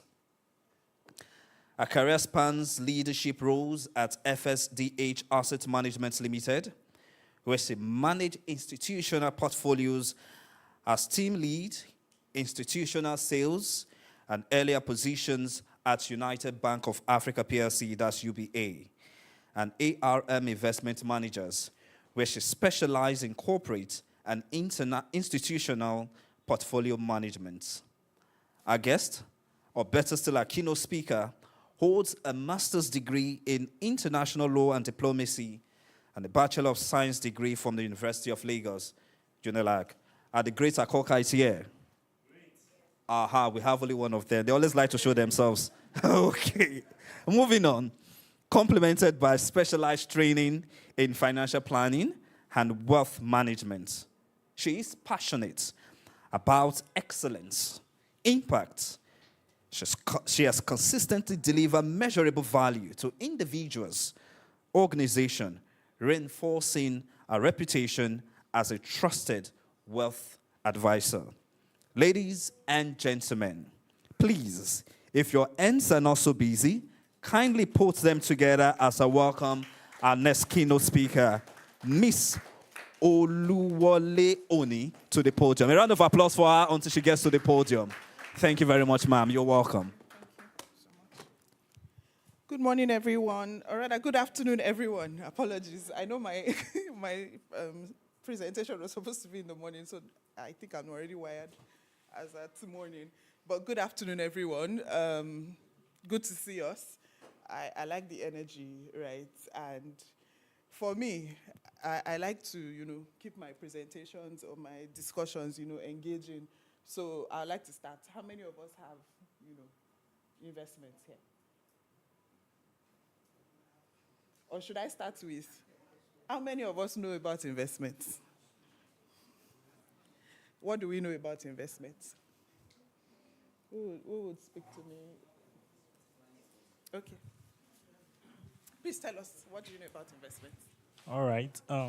What I know about investment is, okay, let me say you have a money or a particular sum of money, and you see something that catches your interest and that you believe in.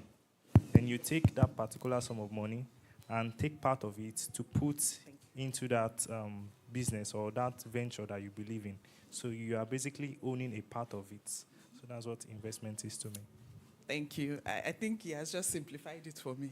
And I'm happy that I'm in the midst of people that, kind of understand what I'll be talking about to an extent, So he has helped me out by breaking it down, What is investment? It's not something that is so difficult, It's not something, but there's just this illusion around it. People just think, investment is for people that have plenty money now, or I'm too young to start thinking of that, Let me even marry first, or let me even finish school. They're just very funny thoughts around it. People just think it's like a project that you have to, start with. However, my job here today is to break it down, further break it down, from what my brother has done here.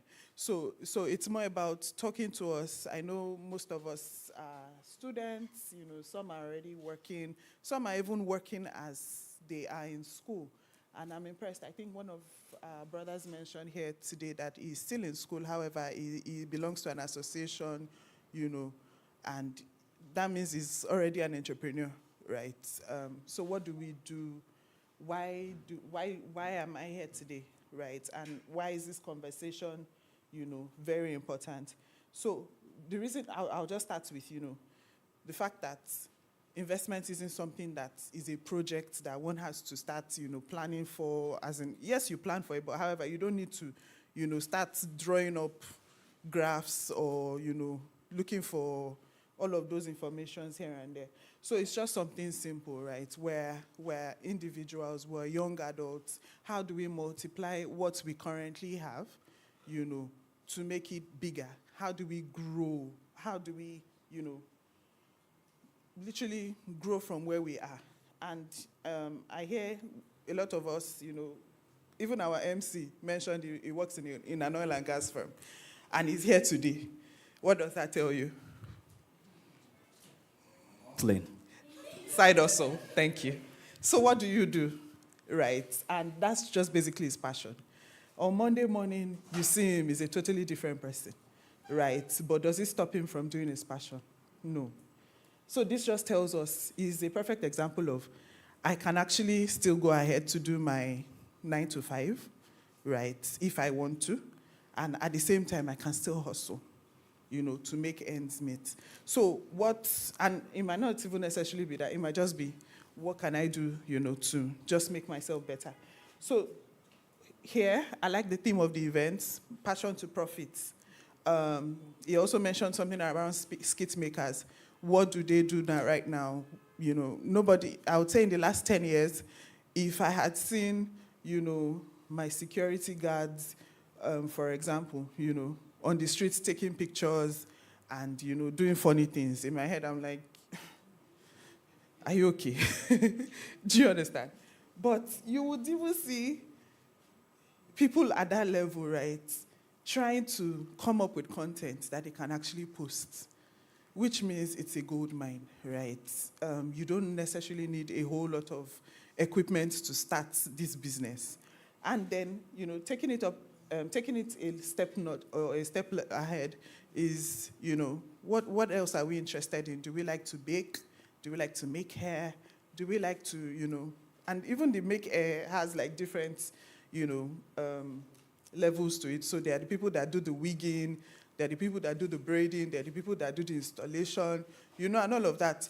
So which is your passion, right? Which is something, I would need for us to identify, within ourselves, and this can even be, self-reflection. What have we done, even as a student?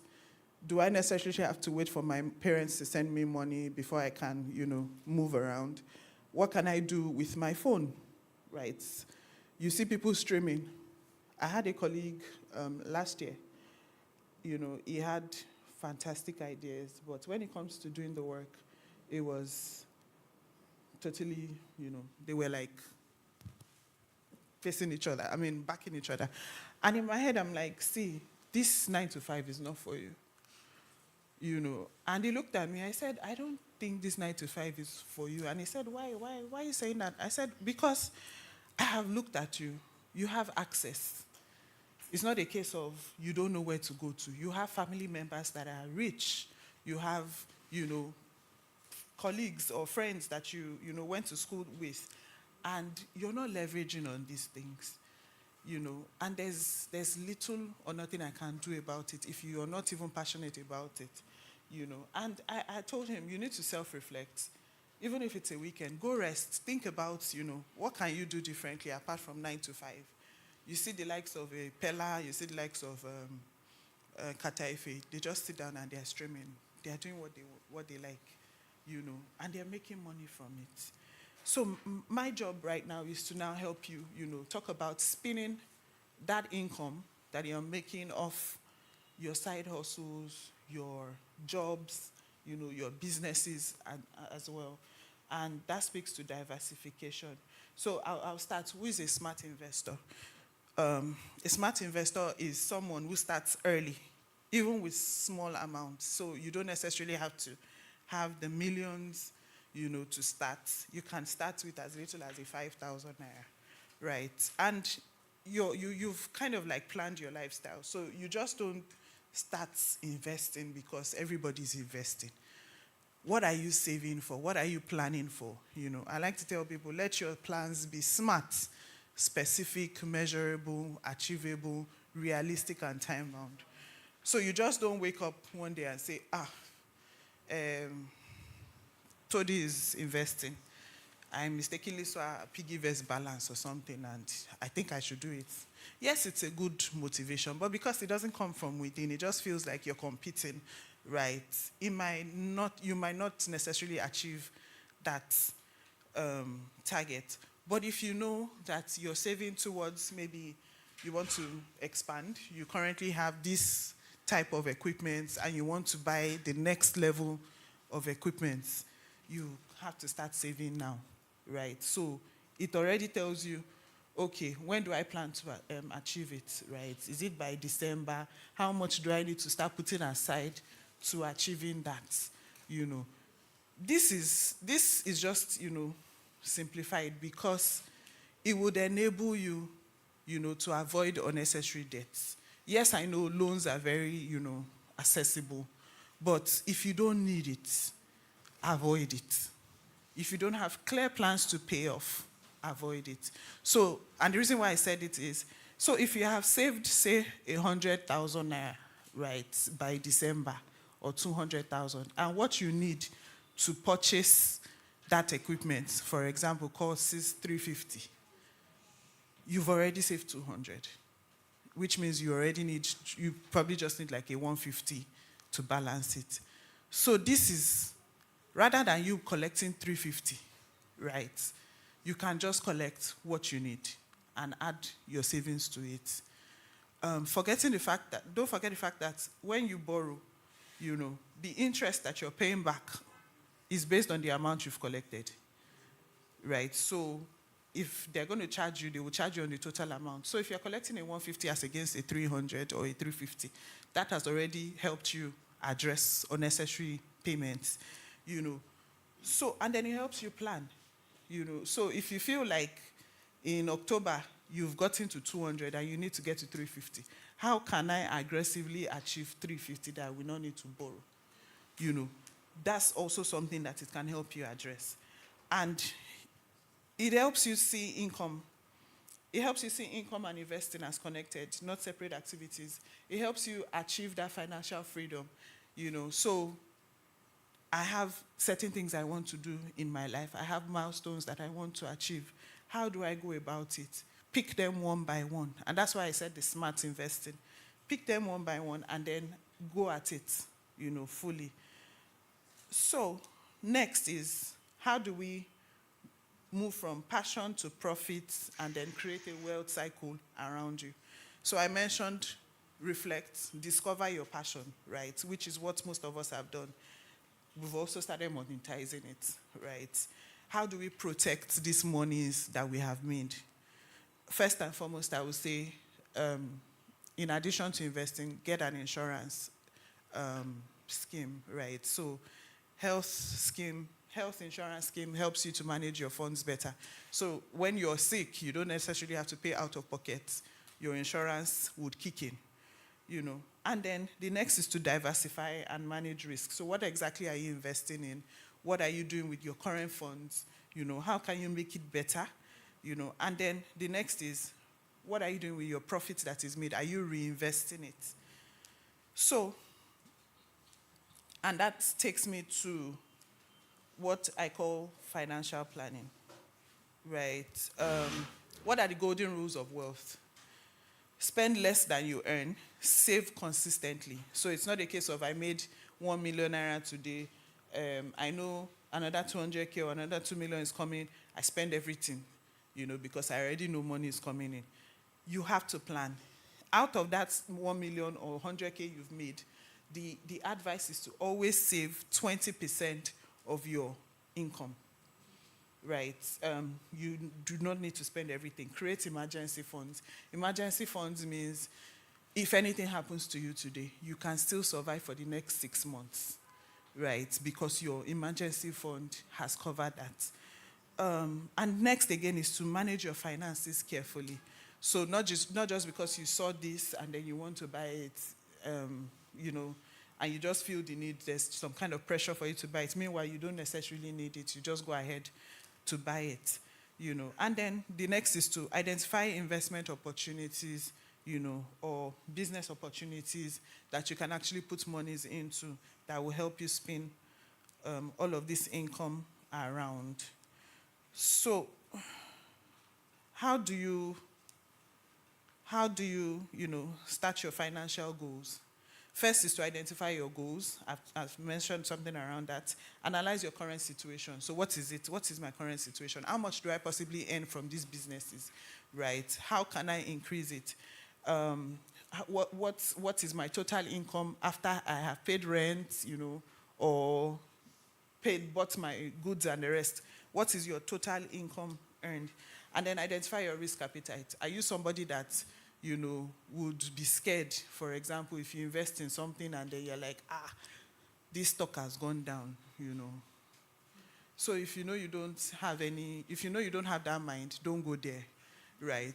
You can go to fund managers that have mutual funds that will help you take care of that. So what they will do is, rather than you buying one stock and you monitoring it, they have like a bucket of various stocks, and they are the ones that manage it for you. They don't necessarily have to be telling you GT Bank did this, Zenith Bank did that, So identifying your risk appetite is also very important.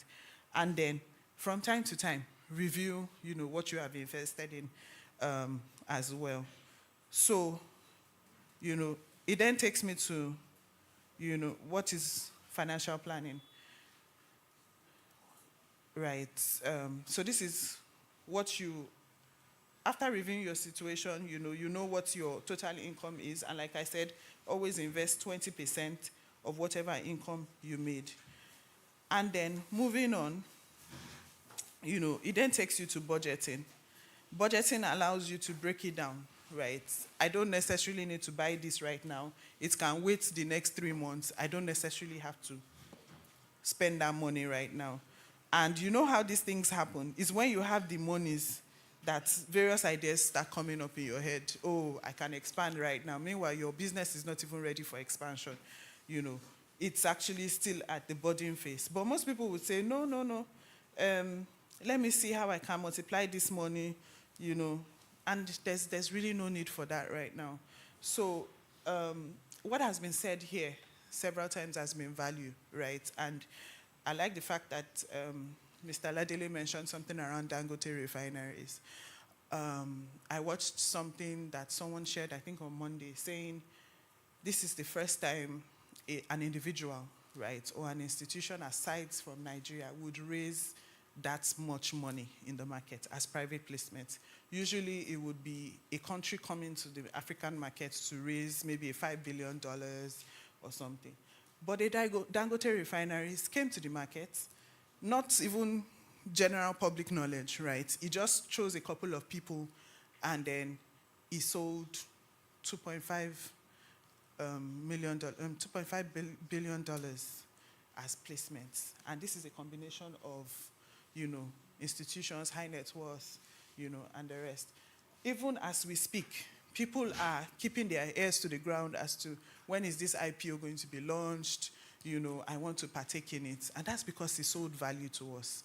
He saw that we needed help with oil refining, and he decided to go ahead with that.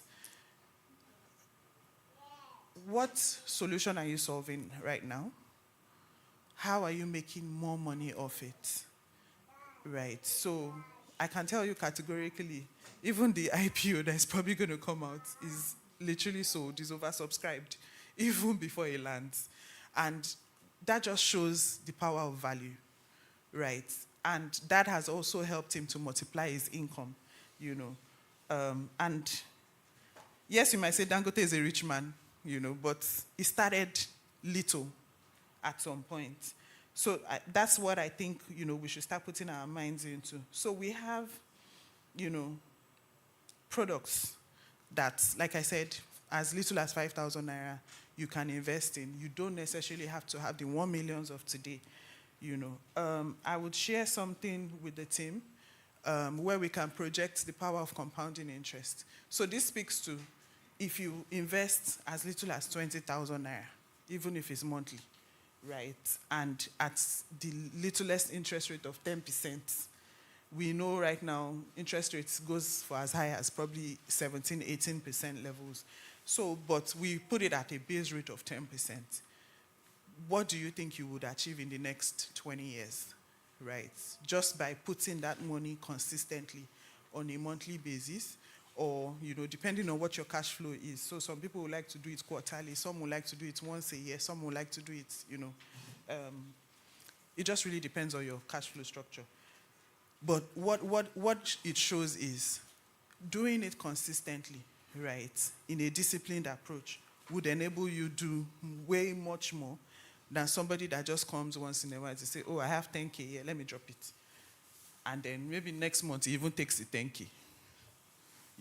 But in his head, he has invested 10K, but in my head, I'm like, you have to consistently put something aside so that it can grow. And something else is, when you're doing all of these things, there are some risks associated with it. So you're looking at avoiding debt traps. I mentioned something like that. If you really don't need to borrow, don't go for it, except you have like a clear plan to repaying it. And that's why the likes of all those, fintechs, come out embarrassing people when they borrow and they don't return.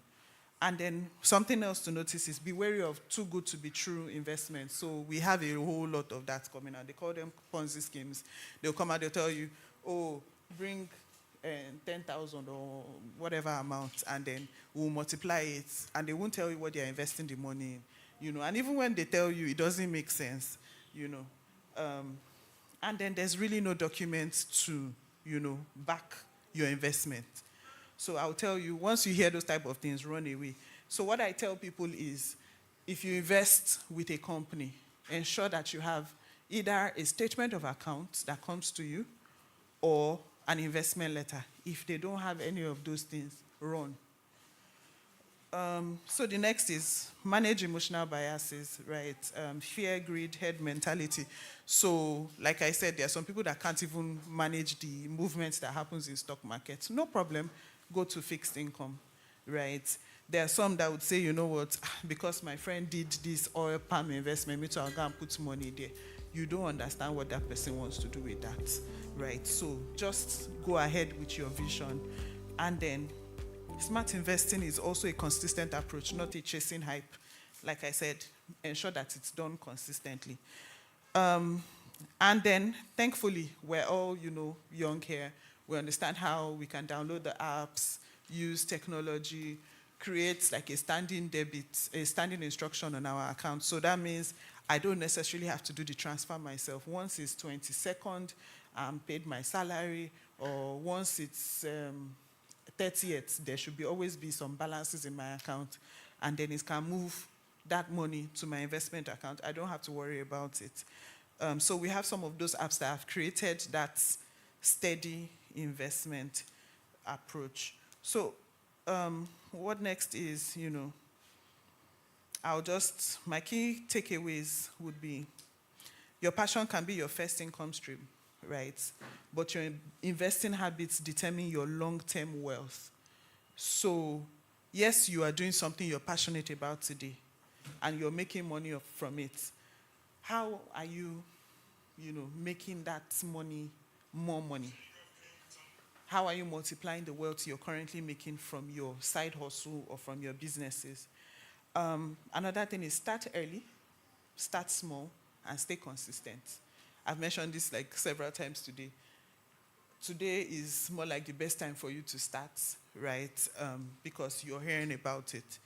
And then protect profit before chasing growth. So, which is look for or identify, reputable fund managers that can help you manage your funds, and then you're sure that it is safe, And then something else is diversify, manage risk, and avoid. Yeah, so I've spoken about that. Look for ways of diversification. So Mr. Ladele mentioned some of us have Money Point OP. I'm sure they have some saving plans on it. You can put some monies there. You can also diversify, particularly because if the interest on that is probably not attractive as such, you're putting it there as a float account. You can create a proper structure whereby you can look for investments that will give you pretty much higher competitive returns, put those funds aside, and then build it up consistently. So it just leads me to, the smart investor doesn't wait for the perfect moment. They start now with what they have, right? So I think everybody has said so much about it, but what are you doing with your current situation? You don't need to wait till you have 100K. I've said it. There are products that you can do with as little as 5,000 naira, even on your apps. You don't necessarily have to leave your comfort zone, to somewhere and start explaining or let them explain to you. You just need to download your app, right, and then move on with it. So for everywhere that I get the opportunity to speak, I say it's a crime to actually just leave your funds sitting down in a bank and not earning something.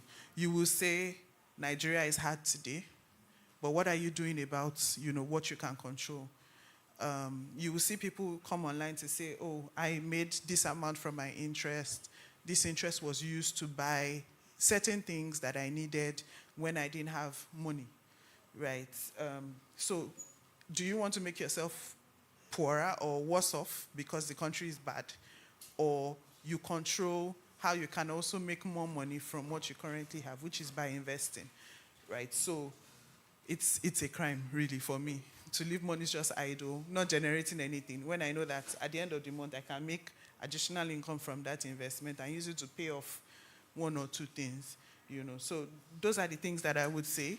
I'll leave the house open for questions. Are there any questions, or I'm good? Okay, please a round of applause once again for Mrs. Honey. What a powerful, powerful, powerful man. You still stay with me. We'll do this together. What a powerful, powerful, insightful keynote speech she has given us. She has spoken to us on how to make money, how to invest, and how to make money make more money for us. So I want to say this. We're all young here. Everybody here, we're all young. Everyone in this room, we're young. The best time to make money is now. Now. If you miss it now, I'm sorry. I'm just so sorry. I don't know. Let me not say what I want to say, but let me just say it. So one of the mistakes I will not generalize this statement, but I will just say here that one of the mistakes some of our parents made was to not do what they ought to do as at the time they had the opportunity of doing it, because they believe that we, their children, are their investment. If my pikin grow, he will take care of me. It's not happening now. I was speaking with my eldest brother, and then we were talking. So you can hear me, right? Okay, great. I was speaking with my eldest brother, and then we were talking about parenting. He has 4 children. It's not in the country. And then we just talk about parenting of these days, children, the way they're growing up, and all of that. And his eldest child is 10, and he was having a conversation with her one day, and he said something. He asked her, "Okay, what do you want to become when you come of age, like when you grow up?" She said she wants to dance, and then he laughed about it, and then he said, in pidgin English, "You know what we see they talk now. When we visit this matter." Then we got talking about investment, future, and everything. Then he said something. He stopped with me. Okay, we're back. Thank you. I think the battery. Okay. So then he said something that stuck with me. He said, he's training his children. Now, this is him advising me to become whatever they want to be, not for him to rely on them. Okay, because these children are not in the country. They're not in Nigeria, that you can even have little regard. Let me use the word regard for them, in the sense that they will come back to take care of you. But over there, once you are 18, you're out of your parents' house, you start fending for yourself. He said he's not training them so that he will rely on them to train him. So the best thing he's doing now is to start thinking of what he can do to make money for himself, have investment for himself, so that by the time he comes of age, he said he wants to return to Nigeria and just retire. I took that to heart, and that week we had that conversation. Personally, I've been thinking, what can I also do now that I'm making money, so that I do not rely on my own children as well? Because the truth of the matter is, some of our parents rely on us. I was having a conversation with my mom one day, and she was telling me things are expensive. The monthly upkeep you give me, you need to increase it. And I told her straight up, I said, I will not increase it until they increase my salary. And I'm being honest with her. I'm not emotional with my money. I'm sorry. Thank you. Yes, I'm not emotional with my money. I work on the island. I live on the mainland. I leave the house 5:30 every morning to resume 7:30 to work. And then I'll drive that long distance back home. And you're telling me to be emotional with my money? I don't do that. Are you feeling me? Okay. So the best time for us to talk about money, to talk about investment, is now that we're still young. So if you have any question that you want to ask her concerning investment, concerning making money, I do MC by the side. If I decide not to do any other thing, my salary can take care of me. Amen. Okay? But I'm looking at life beyond now. Okay, what if I share with you guys 20 of my colleagues that were asked to go? What if I'm among them? I asked myself that question. What would have become of me? Some years back, I don't have savings. I don't have investments. But now, I have mutual funds with 2 investment banks. And when I see the interest I get, I'm proud of myself.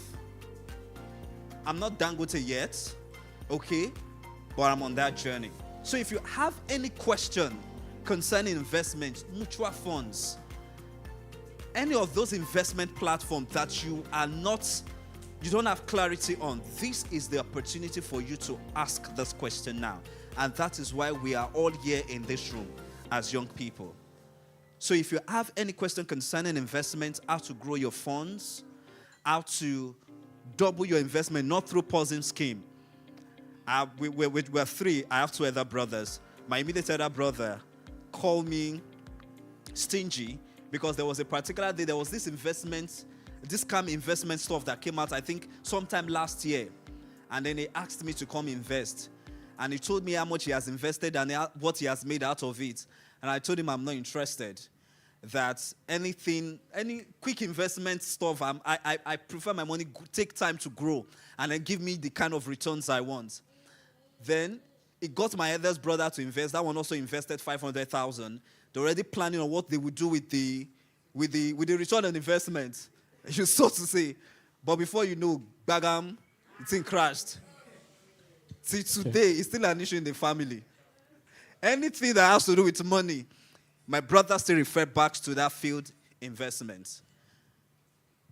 So this is the opportunity for us to have this conversation, and I'm so happy that Mrs. Oni is here. She has given us insights on how we can grow our investments and make more money for us. The first 1 million naira I made as a young guy, under 40, is through MC. Yes, just talking. I talk for a living, and that's why I find myself in the comms department where I work. Wake me up to anchor your event, I'll do that flawlessly. Because it's a passion that I've turned into profit over time.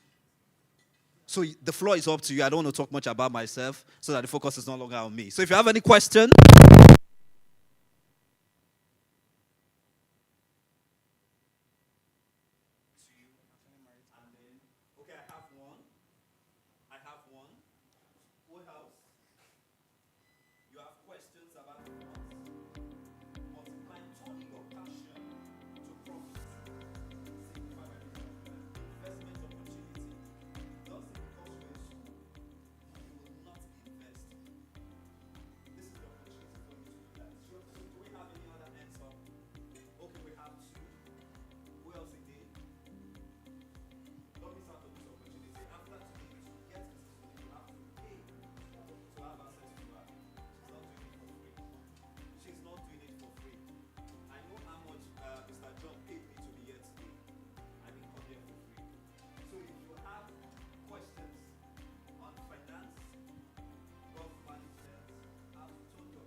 Hi.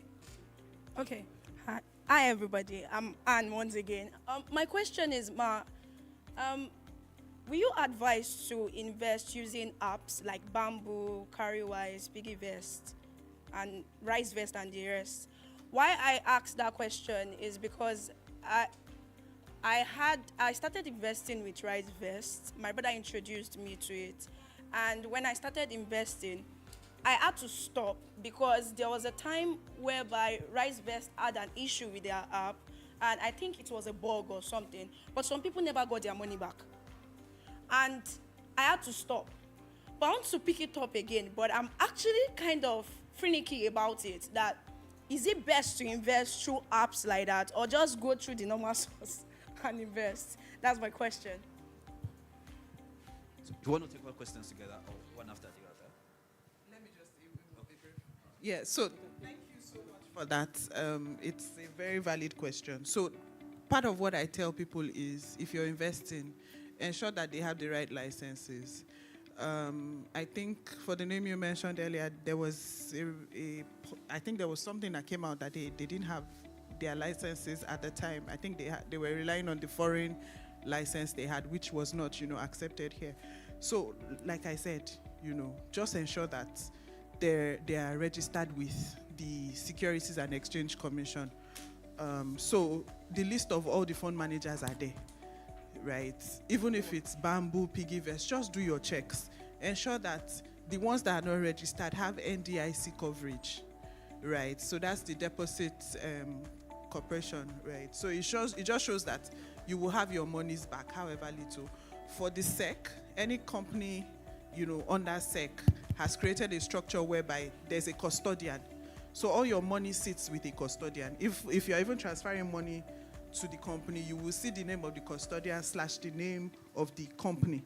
So it means that if the company decides to wake up today and say they are not doing fund management again, what SEC will do is auction that fund to another reputable fund manager. Remember I said you must always have a statement of account or letter. So that shows that you are, registered or you have funds in that account. But if you don't have those type of things, there's no evidence. So you must always have something, And if you're not clear of it, you can always walk up to the SEC to say, hey, I invested with someone, who is registered with you. But I hear they are no longer around. So what's the status? They will tell you. Is either a United Capital has bought it over, and then they've added it to their current fund, and then you get to start receiving statements from United Capital as against the former business. So that's why I said always have evidence. Statement of account or letter, acknowledging that you are an investor with them. So as the funds are auctioned and is moved to another person, your units are also moved, and then you will continue from there. You understand? So that's it. All right, thank you. So let's get this young man. Is the second person. She has answered your question. Great. So the third person. Hi, good afternoon. That was such a wonderful session. My name is Rachel, and I would like to ask a couple of questions. I'll just summarize them to one. So I remember that a few years ago, I started investing. In fact, my savings, I gave it to my brother. We had a friend that was doing forex trading, and so we invested a whole lot of money. I think the investments we did, myself, my brother, and my mom, was going to like 5 million that time. And so we did it because we were expecting that the returns on it should be better, should be more than the money. And then at the end of the day, we just saw Punch newspaper releasing the face of the person saying Prince Wealth Capital or something, that is being wanted. And that one went like that. Then my younger brother also did Omega Pro, and then it went crashing. So I want to ask, my question I want to ask is that, do you advise that people invest, or I invest? I know that they say you risk to get more, right? But do you advise that we invest in cryptocurrency, Bitcoin, and the likes of it? Then secondly, recently I've been doing a lot of study about land investment, because I know that it makes sense to invest in land. So I wanted to ask that, what do you advise for someone just starting out to invest in land? What would you advise the person to do? And how do you know that a land is genuine without being scammed? Thank you. Thank you so much for that question. In fact, I wanted to ask, how do you guys get to know about all these things? Omega Plus. Because the funniest thing is, it's actually when they crash that we hear about it. Exactly. And I'm like, really? So it still goes back to my first response. As an investor, you have to do your due diligence. They will come, right? So maybe what I will do is I will share. There's a link, right? You just need to go to Securities and Exchange Commission on your phone. You can just type it, right? And then you will see the list of people that are registered with them. If someone comes to you to say, there's one get rich, no problem.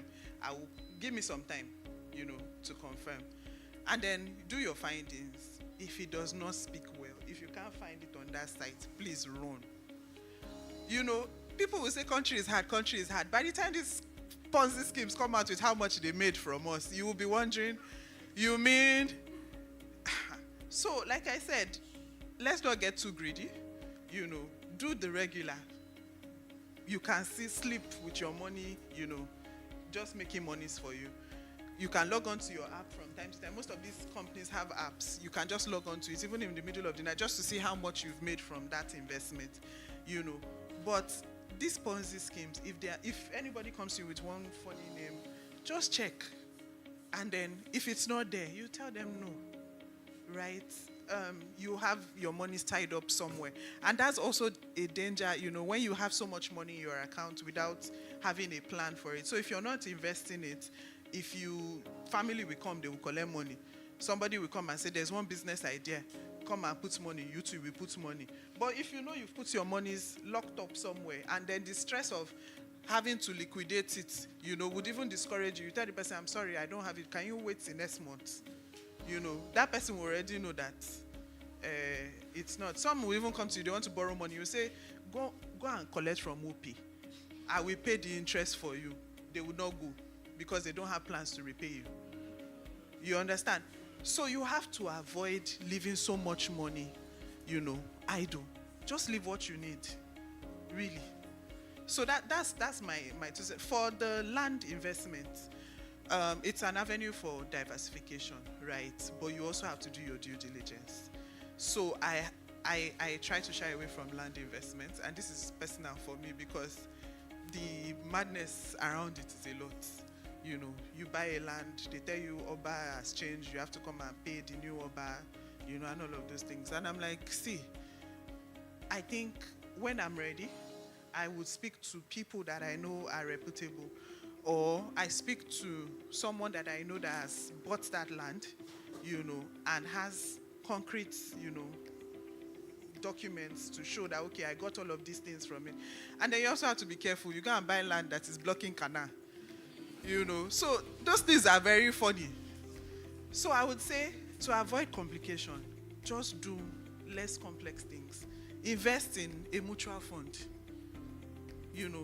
that takes off the stress of where do I put my money in? What am I doing with it? There's a fund for anything tied to real estate. It's called a real estate trust fund, right? You can invest in it. They're indirectly investing in land for you, right? But if you feel like you want to buy a land, you have to put in the work. All the verification has to be done so that you're sure that you're not buying bad markets, So those are things. Just ensure that whenever you're ready to put your monies into land, do the work. Due diligence, carry it out. Is this location, truly existing? Do I have the documents to back all of these things? And then hope you're not obstructing anything in the future, So you have to put in the work. Due diligence, information, get it on that land, and then you can proceed. You're right. So that's my... All right, thank you. No, let me ask my question before you ask it, because I know you are the convener. Please, give me this audience. So I want to ask, my question is going to be based on shares, buying bank shares. So I know when it comes to risk-taking an investment, they are in different phases. And buying shares in bank is another aspect of risk as well in investment.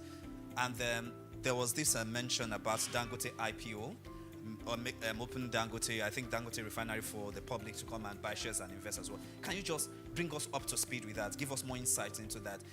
Buying shares is one aspect of investment I want to go into, but I'm still very skeptical about it. Yeah, so like I said, it has to matter with your risk appetite. And then if you don't really know much about it, some of these fund managers have like discretionary type management. So they can help you in such a way that they will tell you, what, we have a product where we would invest in this type of shares, but you're not buying them directly. We will buy it on your behalf and manage it. So they do the sell-off, purchase, and all of those things. It takes off the stress from you. Or you go for their mutual funds, where they take off the stress of management from you, right? But I know it will enter your eye when people are saying, oh, Bua paid dividend, You can't see it directly in your pocket, but it's being reinvested into that fund. It's being seen as, because you're in a pool of funds of various other investors, so all of the income made from those assets are put back into that fund and shared based on how much was invested. So it's still pretty much the same.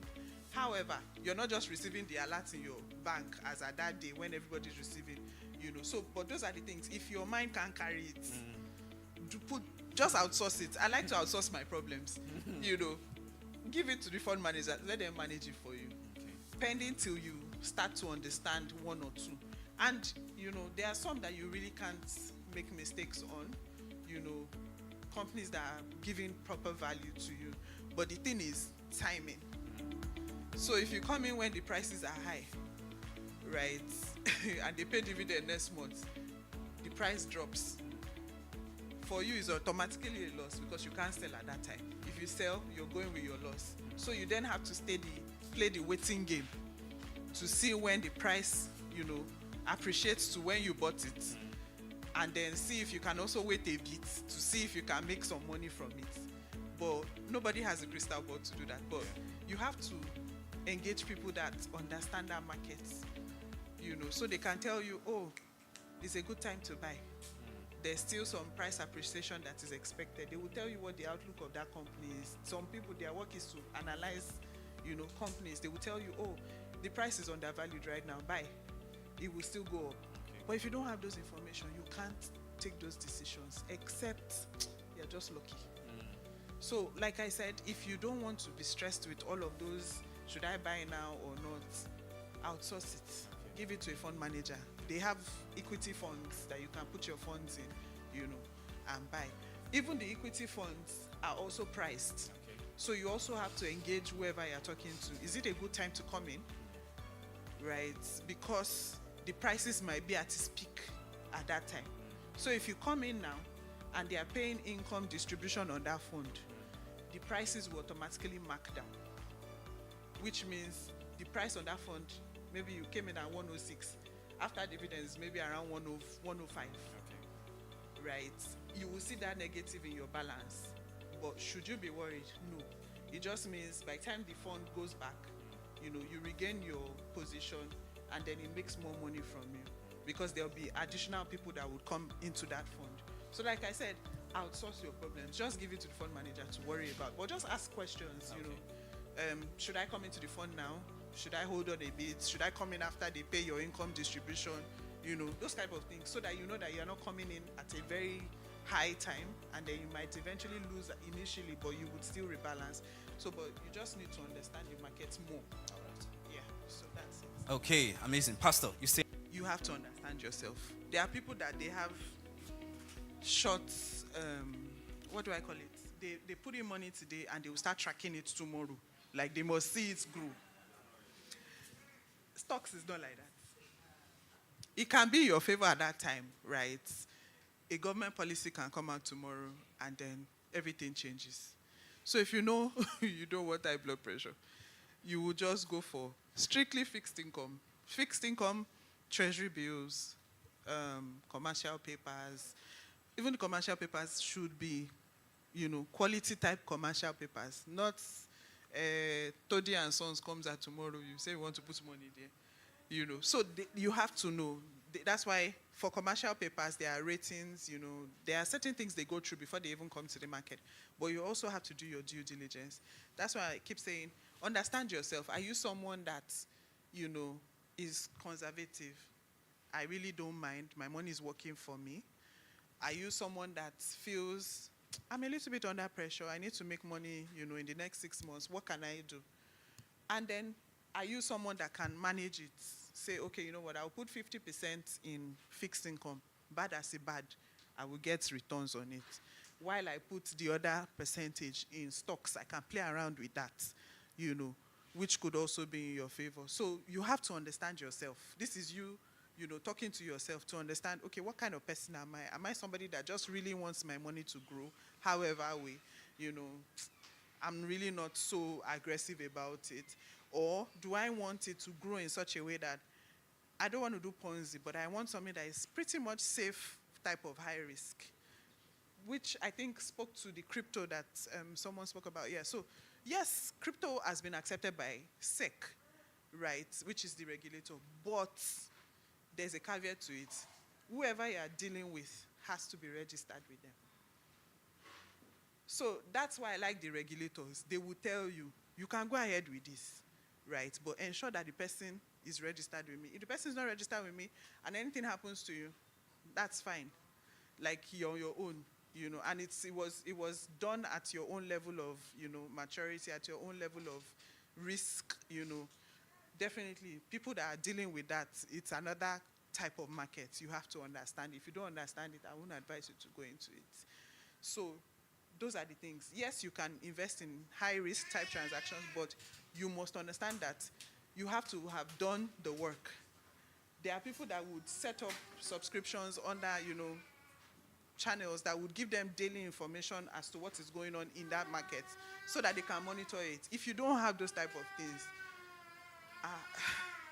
honestly, it's going to be a sorry case. So whatever you're investing in, even if it's mutual fund, if you're a conservative investor, the fact that you're invested in it kind of gives you an idea. In fact, if anything comes up on the news and they say, oh, treasury bills rates went up, you would ordinarily start saying, okay, so that means my investment rates too should go up, because you're invested in that. So that just shows you, if you're investing in crypto, if it's to pay for daily monitoring, pay for it. If it's for you to be listening to podcasts, that tell you what the trend is, to enlighten you more, do it. Or else. That's just it. Thank Please you. a round of applause once again for Mrs. Oni, as she has given us deep insight concerning wealth creation and investment. A round of applause once again for her. So I want to believe we all got value, right? Okay. Before we move straight for our lunch break, we just have a little bonus to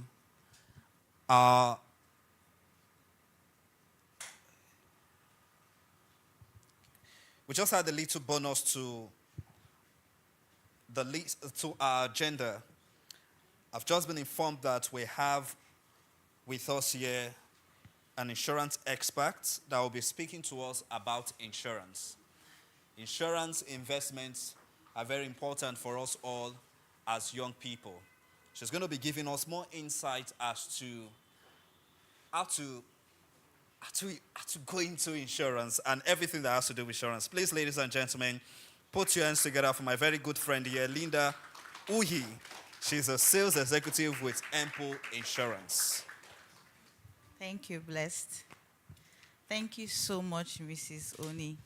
I really enjoyed your session, probably because I had tried my hands on one or two things when it comes to the insurance space. And from what I denote from your last advice to Ladili, you said something about doing your findings to him, and if it means paying for someone to help you monitor the market trend. So I remember back, the first thing I started, sorry, I will need to just wrap up what she said. I had a lot to say while you were talking. So I remember back then, when the first investment I ever tried was a mutual fund, sometime in 2018, and I was a bit shaky because I didn't understand. The only thing I knew was savings, right? So being in the insurance space that was my early times in insurance. I was open, I started hearing things, but it's not our core, but we have an idea. So I tried mutual funds, I put my money, and then the returns were so small. They were so small, 4%. I'm like, what's happening here, 4%? But I kept going. And somewhere along the line, sometime around 2020, 2021, I heard the news where return on investment went to 17%. And I had 70. I now went back to it. And I enjoyed it. Really, I did. I had taken interest of about 300,000 to 400,000 for my investment. Over time, it made sense. Secondly, shares. I tried it for the first time, 2024. And before I tried it like this, I took my time to study. So what you said is actually what will help us in here.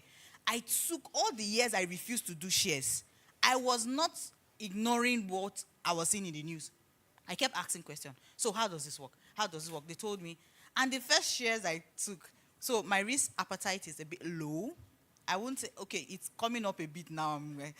So when I tried shares the first time, what I bought shares worth 360,000 in 2024, 2020, early this year. My shares were 960,000. Do you know the first thing my boss told me? He said, I know you, your heart is beating fast. Or you're going to remove your 300 and something thousand, leave the rest. That was exactly what I did. It made so much sense. So why I'm sharing this is, in case you want to try, you might be like me in this room, try something like this. It will work for you. Don't shy away from the news. I have bamboo. While you were talking, there's a particular stock I bought recently. I noticed it's dropping. When you said it, and I checked, it's really dropping. And my heart, I felt, when you were talking, I was like, I checked bamboo. I said, oh, this thing is really still dropping. When will you now go up? So yeah. So please, don't take this advice from her lightly. It's going to help you a whole lot. So thank you very much. My name is Linda Uyi. I work with Ample Insurance. I've been in the insurance space. I'm a sales executive. I've been in the insurance space for 7 years now. So I don't know anyone in the room who has any idea about insurance? Who knows anything about insurance? One or two? So what do you understand about insurance? Just a brief one. Nothing serious. Oh my God. You're in my industry. You're in my industry. Okay, so let me hear you. Insurance is risk transfer whereby person uninsured. So he agrees to transfer his risk to another individual, an insurer. So in return for a consideration, so you basically pay that person, and then for that risk, then you get a premium when that risk occur or may not occur. You get paid. Thank you so much. I think you should be in the insurance space already. So when Mrs. Oni was talking, she said something about outsourcing. You said she made mention of outsourcing your risk. Outsourcing, yes, outsourcing has stress. So let me use her term to define what insurance is. Insurance is basically outsourcing my own risk, transferring my risk. I say, Ladele, I don't want to carry the burden of if anything happens to my car. If anything happens to my car, please take this money, so percentage. This is my car. If anything goes wrong, I'm coming to you. You will help me sort out whatever problem it is. And who else has heard about insurance doesn't work in Nigeria? Are you one of the insurance doesn't work in Nigeria? Can I see your hands up? Are you one of them? We believe insurance works. Do we believe it works? Okay. So insurance is I don't think Mrs. Oni doesn't have insurance. So there's no way you will not have insurance. Insurance is something that we are sleeping on. It is very important. You might say, I'm a student. You might say, I am just, my salary is just 5,000. But if something goes wrong, an eventuality happens, and you have to take out the money you've been saving since last year, January, to clear whatever bill it is, and somebody else that has insurance just snaps their finger and gets insurance set to that thing, you will know the difference between me and you. You will now understand that we are not on the same level. We might be earning the same salary, but we are not on the same level. So insurance is basically saying, as you earn and you're removing a certain percentage to save for the rainy days. Insurance is also rainy day. One of the saving you are saving. There are some problems that can take out all your savings. But if you have insurance to beef you up, you won't have any issue, like health insurance. I am doing well. I'm working. I go to work I'm diligent at what I do. And on my way to work, I get hit by an Okada. And maybe I fall on an Okada or something happens and I injure myself. What will now happen to me? Blood of Jesus. But at the end of the day, the hospital is not going to collect blood of Jesus to treat your wounds, right? They will need to treat your wound with money. Are you aware that you can buy personal accident insurance for as low as 1,000 naira premium annually? Who has ever heard that? Personal life insurance, personal accident insurance. Your premium will be one. Like those insurance are the micro, the small ones. They are the cheapest. You are going to school. Yes, 1,000 naira. And your cover limit is, I think, 200,000 annually. For 1,000 naira. As little as that. All you need to do is put all the documentation in place. Get something as small to protect you. Secondly, your car doesn't need to be left on the road. This flood that is happening, I know a lot of people, they will enter gbese. But I know someone that the car has been paid for. If any flood starts now, my car, I'm not going to say, driver off car, let's find a way. Lie. I'm not saying because I have insurance, I'll take it to flood. But I am caught up in flood. What do? I have insurance. You can't see me fighting somebody. You jam me, you hit me, scratch my car. No, please. The only thing I'm going to do is you have a third party, Abby. You refuse to protect yourself. People buy the basic one, which is a third party. And buying a third party is more or less like saying, you know what? I don't care about my safety. I don't care about my security on the road. But I care about Ladele plenty. So let me pay 15,000 to insurance company. Insurance company, please, even if I hit Ladele on the road, if I brush Ladele's car, if I brush, if I brush anybody's car on the road, please, can you help me take care of the person's car to the tune of 3 million naira? I'm paying 15,000 for somebody else. But what happens to me? I don't care like that. And at the end of the day, something goes wrong. You have third-party claim. You have your own personal injury claim. You have your car damaged. You have a government property. See how sweet insurance is. You see these 4 things I mentioned. That 5% you're paying on your comprehensive motor covers all these 5 things. Insurance is not something we should underestimate, though. As you are planning, Bless says something, that he has mapped out his life in a way that the things his parents didn't do, that he saw, that he has noticed the gap, he is covering that gap. Insurance is also that gap. Oh. We all grew up around one particular very wealthy man. I think every Nigerian grew up in a neighborhood where we had that very wealthy man that had cars, that was doing well. Then all of a sudden, or we hear stories, something now happens, a tragedy strikes. His business gets, something goes down, his business goes down, he loses money, he starts selling car 1, he sells car 2, he sells car 3. Before you know, they reduce from whatever they were, they go down the drain. And you see that family that you used to admire very well, they become more like paupers. That is what insurance would have saved that man that had so much money. But why? He felt he had so much money that insurance wouldn't matter. But insurance would have cleared all those debts. You don't need to sell one car. Because that business that got disrupted, there's a business insurance as well. There's a business interruption. They call it business interruption insurance. There is something like that. So please, guys, let us have the mindset of, as you are investing, you are protecting what you're investing. As you're acquiring properties, you're protecting what you're acquiring. As you're making out, doing your finances, add insurance to the list. If you've not been adding insurance, for your own good and your security. Nigeria is not one of the places you should stay without insurance, even. Maybe you can play around or elsewhere, but here you shouldn't try that. So, thank you very much for having me. And I'll be at the back if you have any further questions. Thank you. Please, a round of applause for her, the queen of insurance. A round of applause once again for her. She goes back to her seat. Thank you very much, Linda, for that insight concerning insurance. So, again, if you have any matters concerning insurance, do well to see her. She's seated at the back, the lady in black. All right, we're moving on now. And before we go for our light break, I just want to inform you that we need to make noise about this event. So please, kindly bring out your phones. I want everybody to bring out their phones. Please, bring out your phones. Bring out your phones. Bring out your phones. Bring out your phones. Bring out your phones. Yes. Okay. Now, take a picture of yourself or the person sitting close to you. Take a picture of yourself, the person sitting close to you, or even the convener or a keynote speaker. Let's do that. Take a picture of yourself. I'm not seeing you do that too. I'm not seeing movement. Yeah. Take a picture of yourself or the person sitting close to you. I can take a picture of everybody here. No, this is just for me. Do your own. So I'll try and see if I can capture everybody. Kolofao.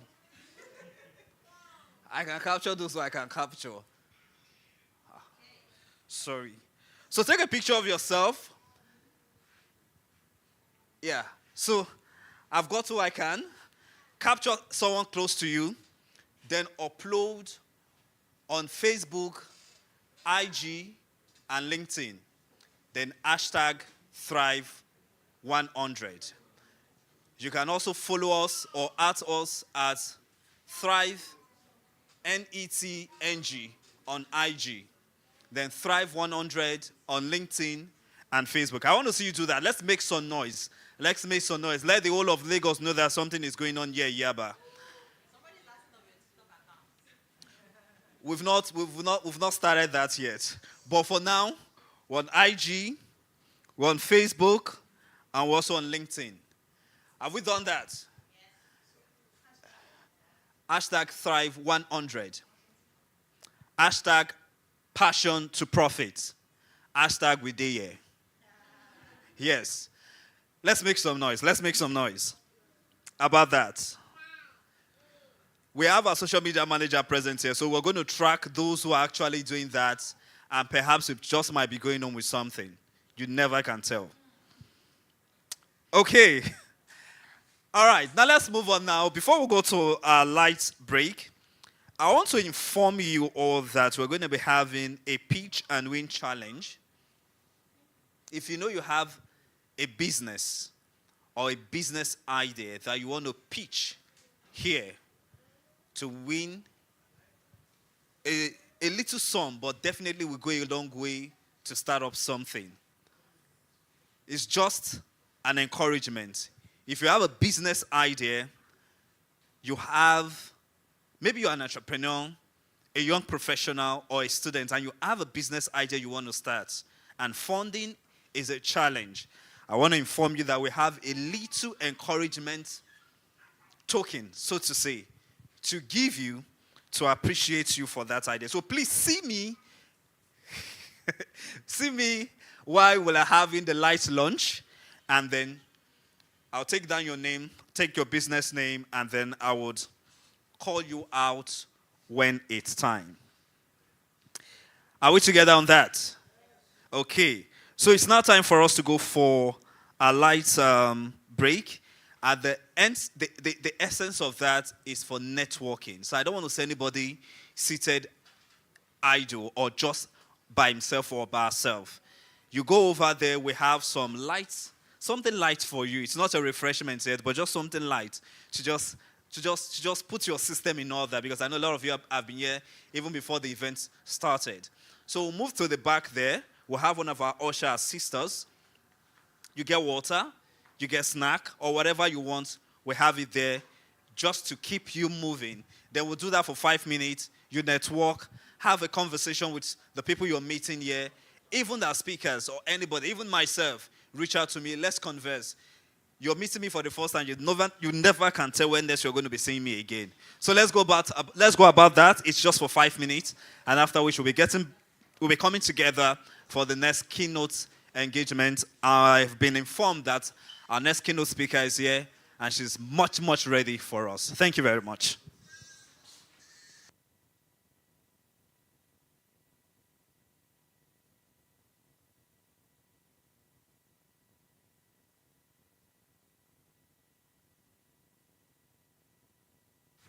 So don't sit idle.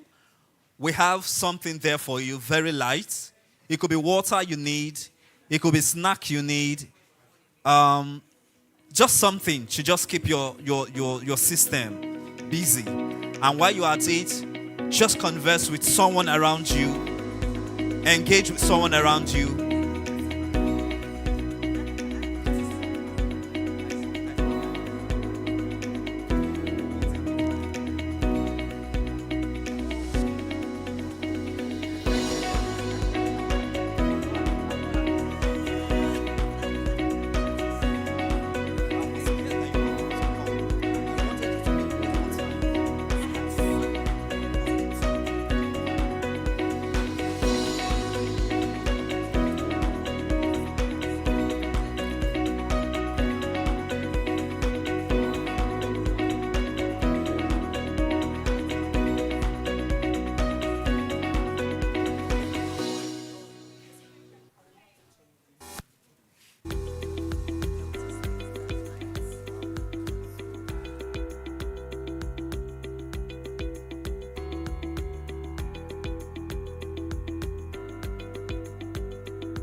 Good afternoon, everyone. Okay. So I want to believe that we're done with the light refreshments. So we're about to go into the next keynote session.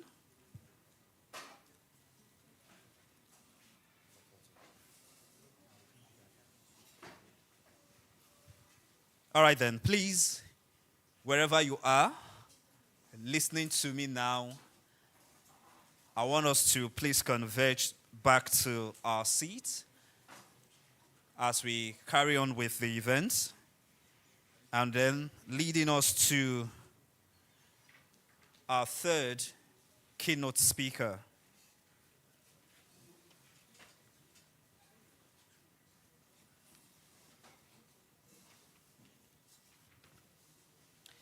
Okay, so I want everyone to please be seated. If you're still outside, kindly come in now. This particular keynote speech is one you don't want to miss for anything. In fact, our keynote speaker will be speaking on the theme of this event. So please, if you're not in the hall yet, kindly come in now. If you know anyone outside, you have their phone number, please do well to call them, send them a DM, because if you miss it from the beginning, it will be difficult to connect, and then you might just miss out from all that is planned for you. Without wasting much time, I'd like to quickly go through the profile of our next speaker. The beautiful thing about her is I've had the rare privilege of being in the same room with her. I've been mentored by her. I've learned from her. And like the proverbial phrase we always give, I've drank from our well of experience as far as public speaking is concerned. And part of the reason why I'm standing here confidently to talk to you, regardless of how you look, is because I've been trained by her as well. I know you'll be wondering, who am I talking about? But just get the profile first. She's popularly known as the Queen of Talk. She's Africa's leading masters of ceremony, with over 1,000 high-profile events under her belt.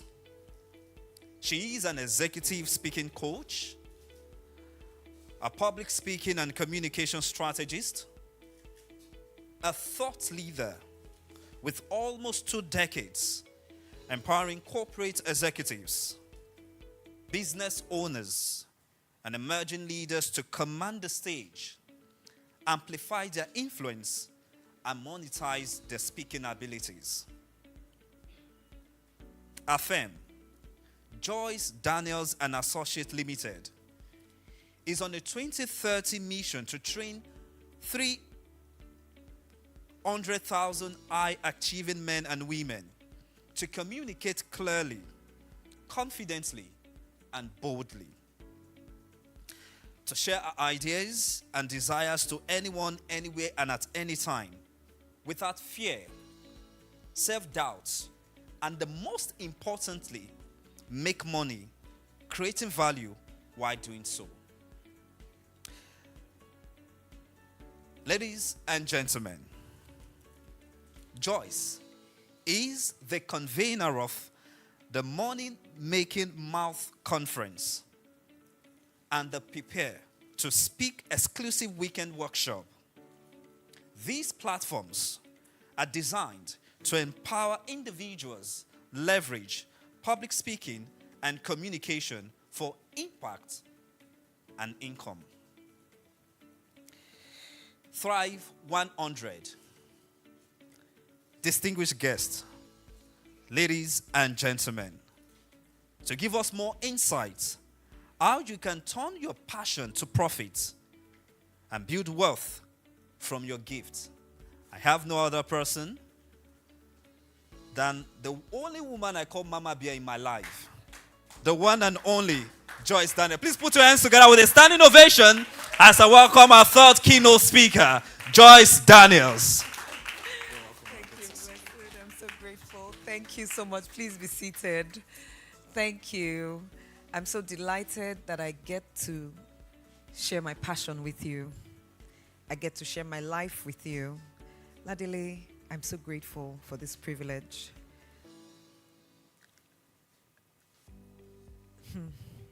What does passion mean? What does passion mean? I would like to hear what does passion mean? Anyone? Passion, what does it mean? Okay, I'll read from Google. What does passion mean? Anyone? All right. Linda? Okay, please go ahead. You had never known. Fantastic. So let's start there. We've thought of passion as intense desire. That thing that keeps you going. Happy. It also means you will suffer.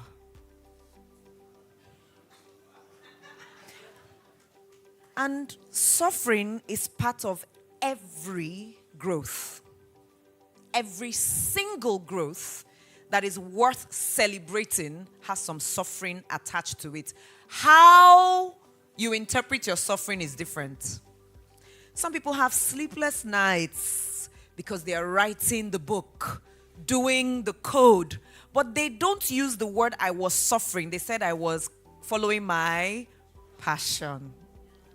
Yeah? Now, please, you might Google it, chat GPT it. Don't say Joyce told you one of the meanings is suffering. It's in dictionaries, it's in encyclopedia. It's been there since before I was born. I didn't make it up.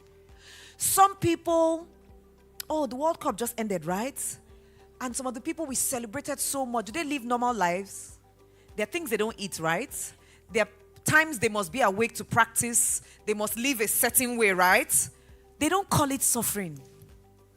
They call it what? Passion. But is it suffering on some level?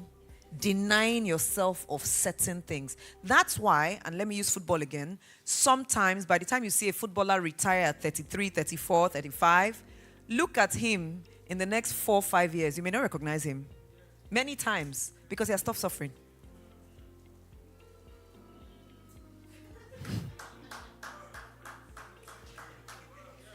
Added weight, chubby, can't run, can't score goal again, because the first thing he dropped was the suffering. He now has the money, but no more suffering. So I ask you, is there value to suffering? I mean, look at a man or a woman who is pregnant.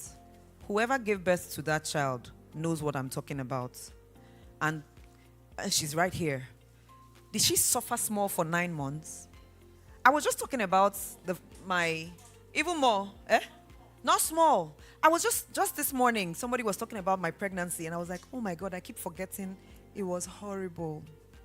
I was in pain from day one to day last. Heartburn, back pain, vomiting till the last day, headache that there were times I had to hold my head. Heartburn, just walk past me with any perfume. There. The boy will be 24 this year. Do I remember the suffering? I'm enjoying the benefits, reaping the harvests, doing push-up for his graduation in November, by God's grace. Hallelujah. I chose to be a master of ceremonies on the 11th of November 2007 because I have a natural proclivity to speak. The first time I held a mic as a master of ceremonies, I was 10. And between 10 and 25, I did all manner of events, from school events to people's weddings to parties, birthdays, for fun, as a hobby.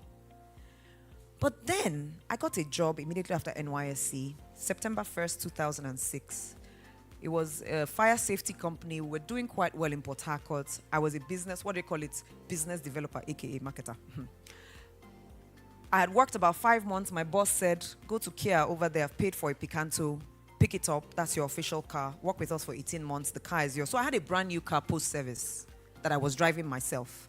I don't know, even at that time, I didn't know how many youth coppers, even in big companies, had brand new cars that they could drive themselves. Some of them worked in organizations where they were pool cars, but you only use the pool car when you're at work. When you're going home, you enter your boss. No, my car was to drive home, drive to church weekends, do as I like. I drove the car to Owerri. I came back. You know, I was flexing. But there was something missing. I'll wake up and I go, there's just something missing. My commissions were coming in. My salary was 50,000 naira a month, but there were times that my commission could get me to 220K, 2006, so 19 years ago. But there was something missing. And so I left the job. And everybody was like, are you crazy? Where are you going? And I said to my boss, because one, I was doing well. Two, I didn't have another job I was going to. So he sat me down. He even called his older sister. My boss called his older sister. Come and talk to this, my girl. Like, village people, they have come for her. And I said, sir, what was also annoying to him and many people around me was that I couldn't tell what I wanted to go and do. But I just knew there was something missing. And I said, that thing that's missing is not allowing me sleep well. And if I'm here, I don't think I will find it. I need to leave this comfort and go and find it. At least when you leave a job, you should be going to another job, right? So I left my job April 2007, left Port Harcourt, moved to my sister's house in Lagos. Now, did anybody send me? And I had a small child I was already looking after at home. Okay, I didn't tell you the story of having my baby. I was in school, I was a fellowship leader. That was a scandal, but leave that story first. No. Let's come back to business. Today is economic development. Hallelujah. I left in May, came to Lagos, 2007. Who is keeping time for me? Please. Thank you. Please show me when it's 10 minutes remaining. Do your hand like this. Shake it back. No. Just do your hand like this. Came to Lagos. Was staying in my sister's house. Remember, nobody sent me. So it means I cannot beg her for money too much. After all, you had a job. Now you say you won't go. So I remember clearly there were at least 2 times when I didn't eat for 3 days because I had no money. And I couldn't ask her. But I said, you know what? Hunger has never killed anybody. It's hopelessness that actually kills. And I have a scientific proof that even during war, the genocide in Rwanda, some war in other parts of Africa, when they were told, when the refugees and all those people running away from war were told that there was food coming, UN was bringing food, USAID was bringing food, they were going. 2 weeks passed, they never chop. They say food, they come, they go. 4 weeks passed, they never come. Food, they come, they go. Passion, suffering, they go. When some now said, that they heard as if the food is not coming, within 4 days, half of them had died because hope was gone. That's my proof. I don't have any other proof, but that's my proof that it's not really the hunger that kills. It's when the hope is gone. So I said to myself, Joyce, 3 days, chop. Waiting that one. Nothing. Jesus, no fast 40 days. Don't do only 3 days, they complain. Now, don't be you talk, say, you won't go find waiting they call you, give you. You go do waiting, then they do now. People wait, they get calling. They go do 40 days. And when they come down, the host of heaven's angels will say, well done, come. Then you'll be tempted. See, the blueprint is there, clear, but many times we don't attribute it to ourselves. That you will suffer small, they will tempt you, you go cry, they will say, chop this one now, chop that one now. So I got into Lagos from between May and November. There were times when I did a job here as a makeup artist because, yes, I had skill for that one too. Then there were times when they say, MC this event, just, money day, money no day. But I was looking for myself. Those days, I would drive my sister to work. Her office was on Gerrard. She worked with KPMG at the time. Then I'll use her car and drive to, I think it's Thompson, that had Council. British Council. I had a British Council membership card. Remember, our phones don't browse that time. Oh. So I had to go to British Council to sit down to use their computers to browse, just to keep my mind going. And I would sometimes see, look, what do successful people do? How long does success take? I would ask all sorts of questions, and I'll read books and stay there. Council closes at 3, then I drive back to my sister's office, sit in the car, wait for her till past 5 when she's done, and we go home. I was looking for something, but I already knew that passion meant. You see, just the knowledge of it can change the way you feel when you're suffering. But what is that passion? A burning desire. What was my burning desire at that time? I was looking for the thing that will fulfill me. Then on November 11th, I was emceeing an event in VI. It was the launch of Sleek hair and makeup in Nigeria. The stage was just about this size, this height, and this size. It was just outside somebody's house, so you could step up without using steps. It was low stage like this. And I finished the event. It was marvelous. I was on stage here. I didn't come down. Genevieve Naji came up. Oh my God, you're so good. My event is in May. You have to do this. I'll be delighted. Genevieve, from where she know me? I was still on stage. T.Y. Bello came up. Oh my God, girl, you are graced for this. It's not today that I'll say, okay, maybe they saw me on Instagram, they know me. This was 2007, November 11, Sunday. So as I went down with both of them this way and came down here, Adesua Onyenokwe, publisher of TW, Today's Woman magazine, and at that time she had a TV program. She said, oh girl, you good, oh. Now you go do my event for February. I said, this is what I was looking for. I found it. Found it! It had been sitting right here in my pocket. My ring has fallen. I better pick them for me. It has been sitting in my pocket, but because it was something I just did as a hobby, I didn't know it's. I mean, these are, at that time, Genevieve was the most respected actor in Nollywood. 2007. She was the hottest cake. And she came to tell me I would do her event, which I did in May 2008. And everybody was like, you her sister, you look alike. Please give me the ring, it's fine. It's part of my beauty. Thank you. I'm passionate about it. Thank you very much. So I left there. I walked around that way, went into the building to the restroom. By this time, tears were coming out, hot tears. I looked in the mirror and I said, baby, you found what you were looking for. You found it. It's been here with you all along. You just didn't know. Oh my God. I found it. From today, this is my job. I'm going to tell everybody that this is what I do full time. 19 years, I've never looked back once. Not once. Someone will say, okay, they'll talk about the money, Joyce. After all, nobody knew me, right? That event, hello, I wasn't paid. In cash. It was the launch of the hair and makeup. So I was given hair. That was my first human hair. And I was given makeup that was worth, at that time, about 100K, which was a lot of money. Remember, my salary before was 50K. So now 2 months worth of makeup. What they didn't know was that my side gig was what?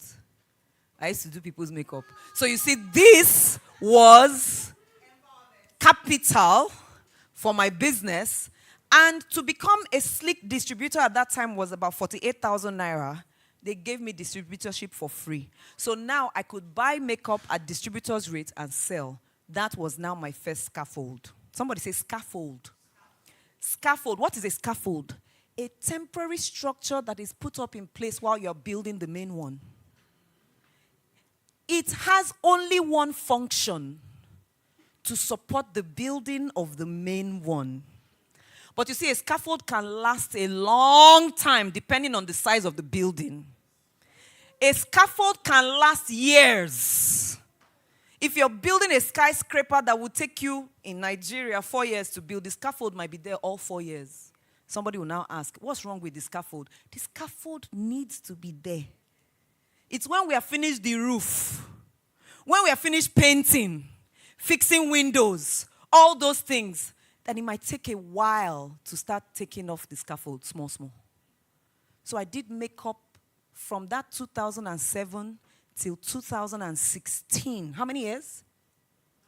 9. Is it 9? Yes. 9 solid years. I was a professional master of ceremonies and a makeup artist, and I had package price. If I'm your makeup artist and master of ceremonies for your wedding, this is the price. If you take only one, this is the price. I have at least 8 couples that that are still in touch with me that were like, Joyce, you remember you did my makeup and you were still our MC? I was like, oh, I remember the MC part, but you see this thing about scaffold, when you put it down, sometimes you forget it was once there. It was once there. It fed me when MCing couldn't feed me. So somebody who is asking, but I'm following my passion and it's not yet paying me. What's my first question to you? Where is your scaffold? Can't build a big house without a scaffold now. How will you roof it? Will you jump? To have built this building where we are, do you know the amount of scaffolds that would have been in here? First of all, to do the decking. Support.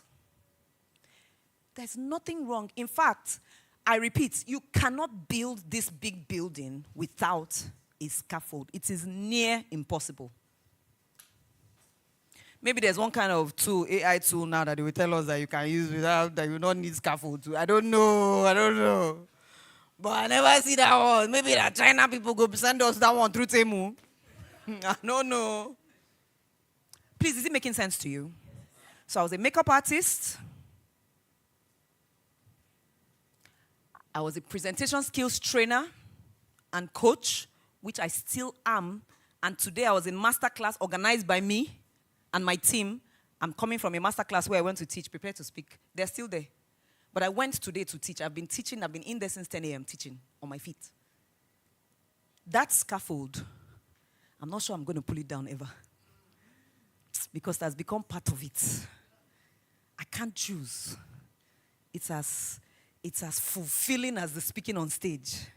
May not pay me as much per hour, but the joy it gives me is just as much. So what we have tried to do now is to find how it can pay us. So now we are hitting heavy clients, sending proposals to Midwestern, sending them proposal, everybody telling them what we can do so that they can pay us and it can match up with this other one. All na passion. Passion is intense desire. Passion is also what? I want you to take that home. How many more minutes do I have? As a master of ceremonies, I'll tell you a few things that helped my passion become more profitable. The first one, I had no control whatsoever. So let me tell you, there's some things that will help you that you cannot control. Let me be clear. What you would hear some people call luck.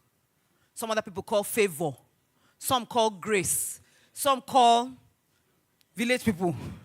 Some say universe. Any of the names you use is one and the same thing. That first job I got for Slick was given to me by an event planner called Ndidi Obioha. Anywhere you see her, her business is called Enthist Events. Tell her Joyce Daniel said we should tell you thank you. Anywhere you find her, Ndidi Obioha, her house was at the back here. We used to come and sleep in her house. She gave me that first job for Slick. Right there, that Sunday evening, she took me to the gate where there was one woman who said, my baby girl, this is your golden voice, so good.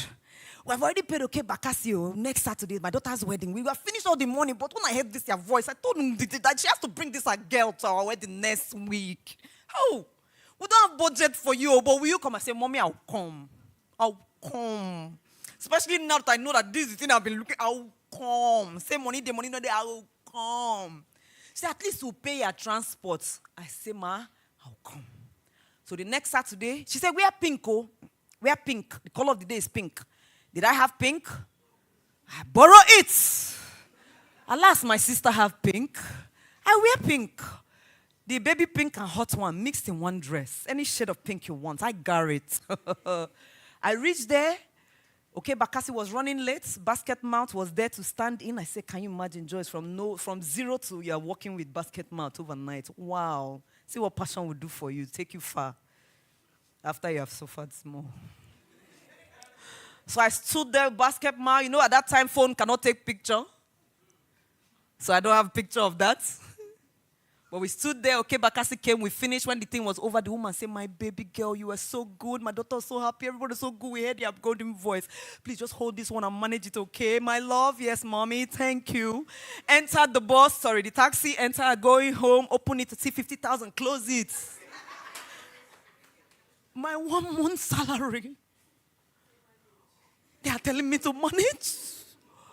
If I talked at that event, put it together, maybe 5 sentences, you can't match okay, Bakassi, it's not your mate. And she gave me transport of my 1 month salary. God punish devil.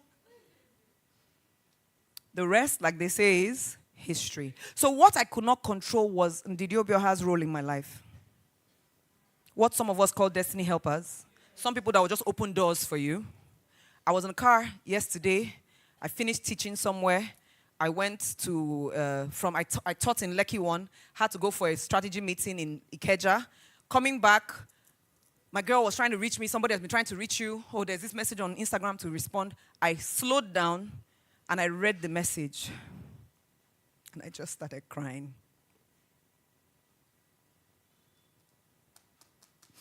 There's some things you will not control. And this lady wrote, the MD of so-and-so company, massive company, wants to meet you because he's trying to achieve this and that. And I told him, you're the only person who can do it. She said, Joyce, I've made mouth for you. Oh, we need to meet you next week. I'm okay. Okay.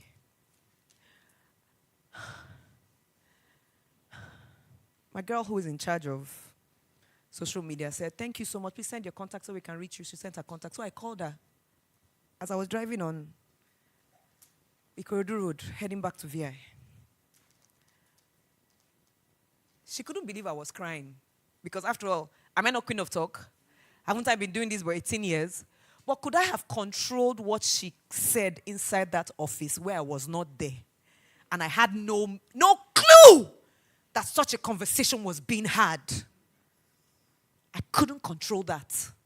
I will never take it for granted. Because I remember that to support your passion and make it profitable, there's some parts you can't control. So what could I control? Number one, I could control my competence. On the face of this earth, if you attend an event that was emceed by me and emceed by another person, you go know something. I am competent to the T. I told God, I said, when you wake up for morning, God, may you look, say, Joyce, they walk. Say, if Joyce did, they have to sleep. That's how much I hold my competence.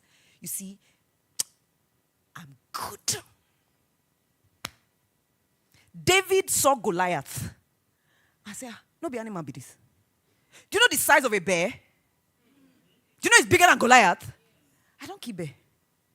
I don't kill lion way fast past this one. This one no reach better than they do now. Not be say they try boast. Now they say why don't they do this? Now they say all this will not do. You know why they can't do it? They are soldiers. Me, I'm a killer. There's a difference.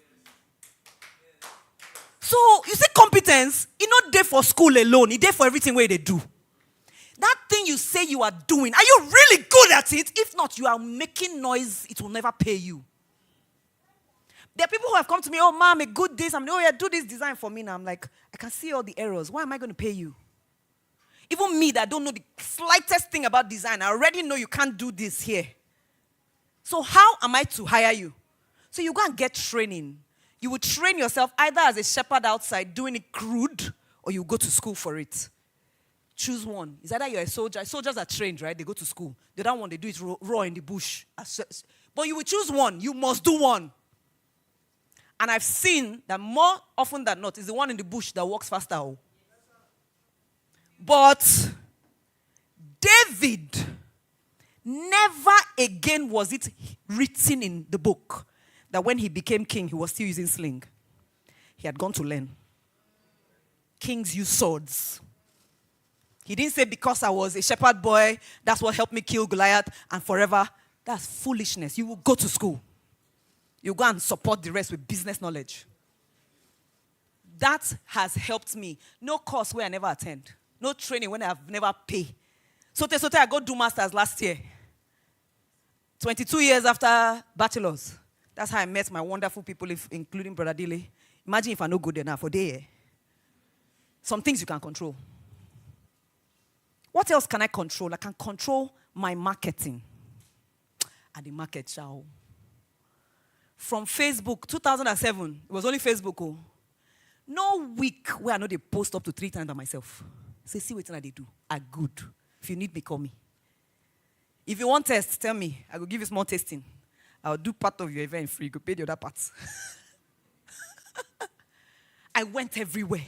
Warri, Bini, Makodi. Where I no go, 31 states I've gone to work. Kebbi, Sokoto, Kolam, they go. Because I needed the experience. Remember, David was in bush for so long. I needed to enter bush. So by the time His Excellencies are calling me, ladies and gentlemen, I will now be sounding so sophisticated, you wouldn't know I've been in the bush. All right? When David was fighting with certain kings, they didn't know his story that he was once a shepherd boy. They were now seeing this king who knew and had swords and had mighty men. And no say, now for bush, if I start. Look, your passion will give you intense joy, intense strength, intense desire, and intense what? Suffering. It will hurt you sometimes. It will confuse you. It will make you wonder why. David said I could kill, yet they told him, come on, keep quiet. You're on too much. Shut up. Who told you? So anybody telling you that, is it new? No. You'll suffer what? Small. But there'll be different shades and shapes of suffering as you go along. Oh. It never ends till the last day. It will just change shape. Exam, you must still write. But the exam of primary 3 and exam of primary 5 now different ones. Common entrance and SSC no be the same, even though all of them are exam. PhD thesis and JAMB, different, but are all what? Tests.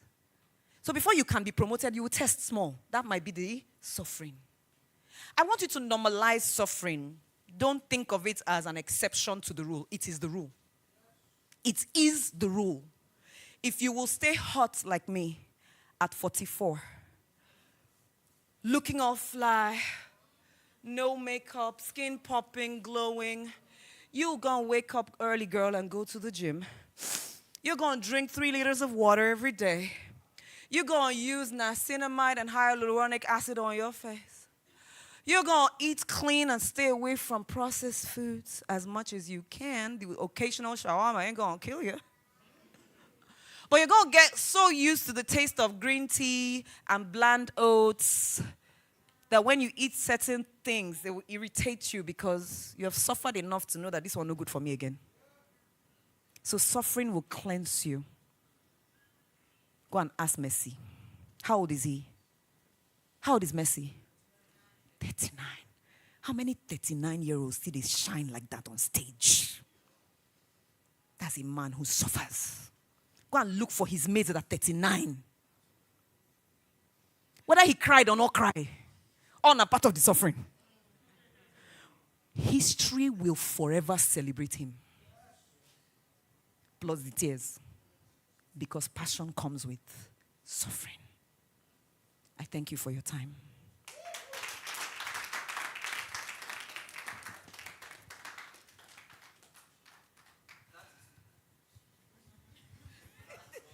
Come on, give me this. That is not how you clap for someone.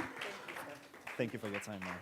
That is not how you clap for someone who has downloaded so much inside you today. Are you inspired? No, you're not answering me. Are you inspired? Have you gotten value? Did you come here by mistake? You're going home with something. Please celebrate her once again. Come on. I've taken notes. I've forgotten that I'm the MC of the event. Oh, that's so good. Joyce Daniels, thank you so much. We're really honored to have you here, and we do not take it lightly for having your presence here. She has said a lot, even with the short time given her. So if you're here, you have questions to ask her about her journey, about what she has been doing, even about the topic, passion to profit. Just signify by raising up your hand. We'll just give a few minutes for a Q&A, and then we'll move on to the other item on the agenda. Okay, I have one. Show of hand. Show of hand. Okay, before we go to the Q&A, your take home. Let me now ask you, what's your take home from all that she has said? It's not only so far she said. She said all that things. So let's move the mic. Let's start with the lady in black and red. Yes. Your name and what you do, and then your take home for what she has said. Okay. Good afternoon, everyone. Good afternoon. My name is Mary Isaac, and I'm a graphic designer. Oh, great. So my take home. Actually, I have a lot to say, but let me just say little because I can't relate to what she said. I have this strong passion for what she does, but sometimes I feel like I'm limiting myself because I'm scared of failing. So some weeks ago, I was sharing with one of my friends that when I was in the university, I joined my school FM, and in one of the occasions, I was presented, so I was in the news session, so I mispronounced a word. And then the way my HOD reacted after the whole thing just made me shrink. So I started having that doubt that I don't want to make this mistake again. I don't want to mispronounce on air. And then, but what she just said made me realize that I have to fail to really go there. Go there. So I feel like she spoke personally to me, and that's my take home. I don't have to be afraid of failing or suffering because I know that is one of the stepping grounds to where I want to be. Yes, thank you. I love that. So you just have to meet her. You are so honored to be in the same room with her. She just finished an engagement, key to it. That could be your stepping stone to the next level. So who else again? Any take home? No. All right, we have this lady here. Your name, what you do, your take home. Okay. My name is Oyinko Sola. I'm a local intern in interiors and exteriors decor. Okay, my take home is there will be different shades and shape of suffering as you grow your passion. I was an estate facility manager, starting from storekeeper. Then there are times I tend to starve for 2 days. Like my mom would say she won't feed me. Then I passed that stage and I got promoted. Then they didn't increase salary. That's another suffering. Then after that, I left facility management, and while practicing internship, I was domestically beaten and all. And that's another suffering, the sacrifice. So there are different shapes and shades. Thank you so much. Wow. A lot of people are now telling their story. I like that. So let's get a meal. No, we've heard from you. You've spoken quite a lot. Let me hear this young man. Please give him the mic. Oh, you will hear from him again. Don't worry. Okay. So let's get to know your name, what you do, and then your take home. So good afternoon, everyone. Good afternoon. I'm a student midwife. Okay. So my take home from her is that your passion should continue. Your name, please. Daniel. Daniel, all right. Yes. So it should be that your passion should always drive that. It should always be a driving force that will push you to where you want to be, irrespective of any circumstance or any place you find yourself. Always strive to be different from everybody around you. All right, great. Please, a round of applause for him. So let's hear him. She hasn't heard him, so let's hear you. All right. Good afternoon, everyone. Good afternoon. Okay, I think I've introduced myself quite. Question or take home? Okay, so my name is Adeloye Mayowa. All right. Loye. Mayowa is my first name, but most people call me Adeloye. All right. So I'm an undergraduate accounting student. I'm in my finals. I'm an AAT holder, and even beyond that, I'm someone interested in growth, and I love public speaking as well, because my background was not very, I was not very bold at speaking, so I wanted to grow into that quickly. So yeah, my take home. Well, I love the part when she spoke about when she linked passion to suffering. There are basically two parts: the passion to suffering, and also the things you could control yourself. Being exceptional at what you do. So, well, she mentioned the part on suffering concerning like the physical suffering. I also feel there's the neurological suffering. Because, okay, let me just, since everyone is talking about themselves, so let me just talk about myself too. So recently I went through some, should I say, neurological changes in my body, because there were some things I experienced. I had a lot of pressure. Okay, I'm also the president of a union, the Federation of Ekiti State Student Union at my school.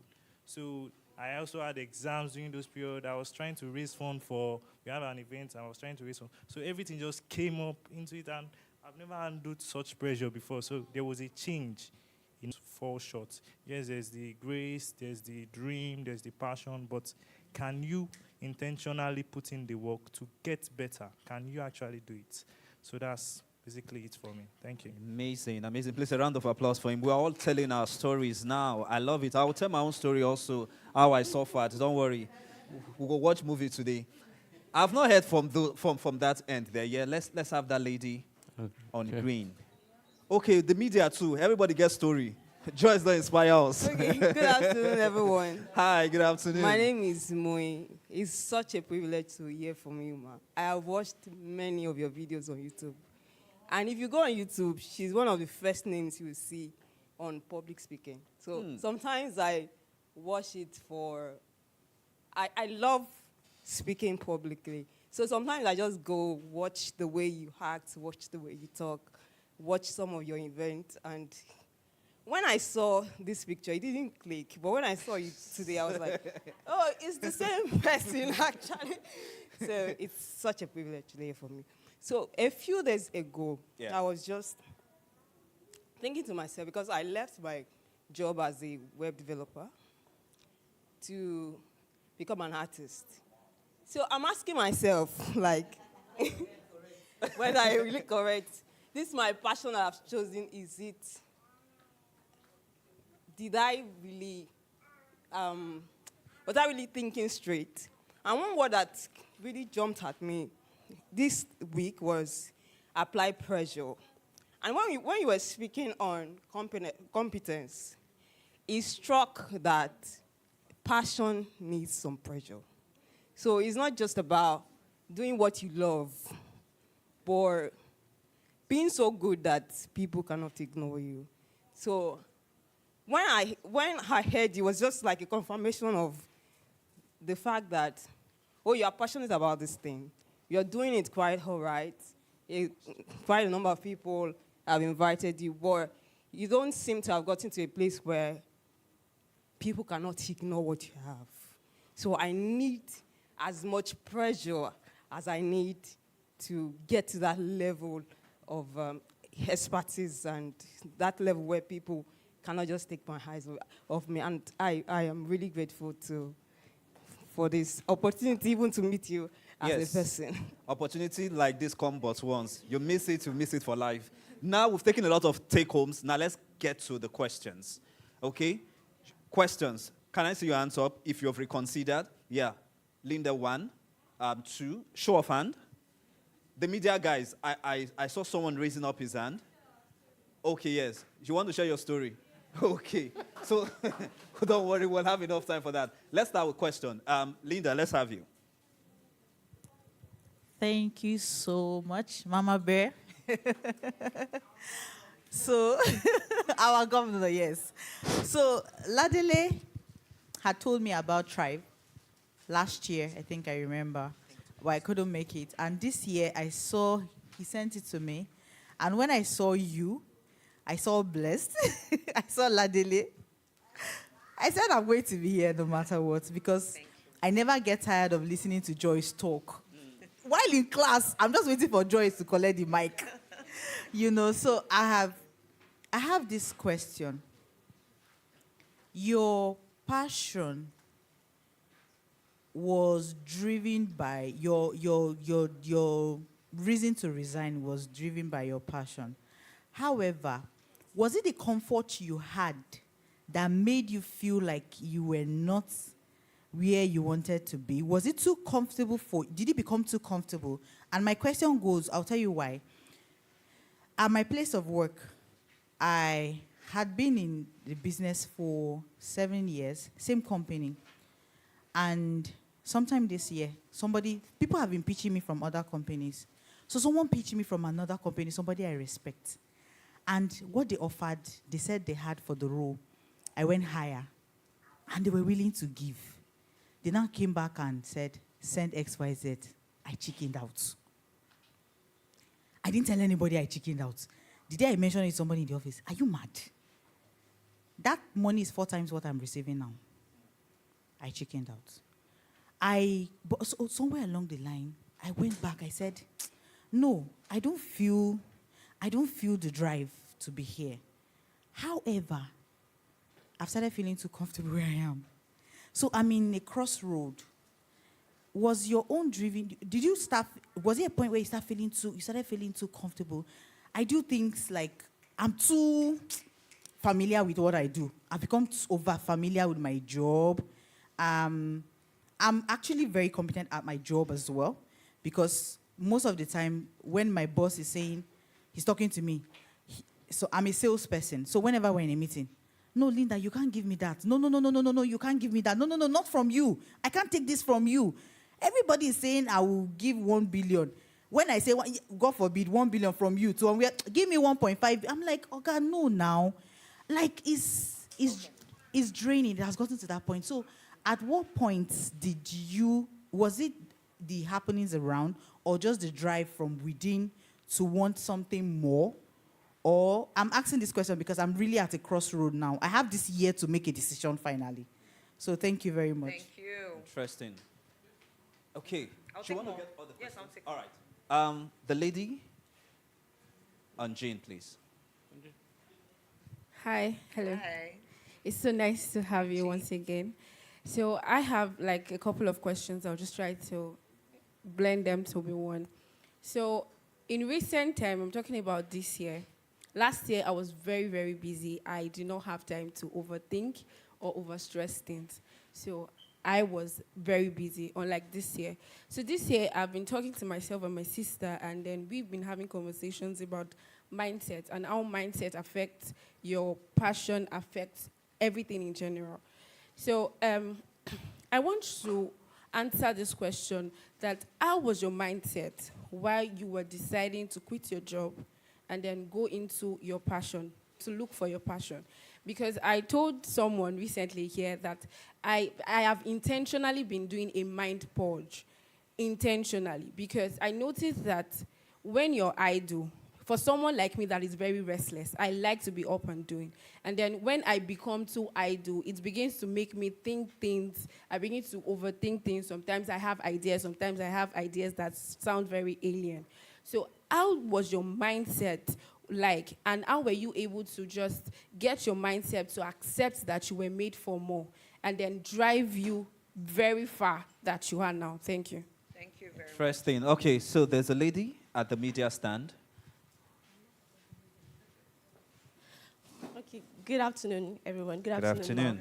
Thank you for your time here. So my question is that whilst you were, you shared a story of when you were trying to, when you resigned from what you were doing and going to find your passion. So was there any time that you felt,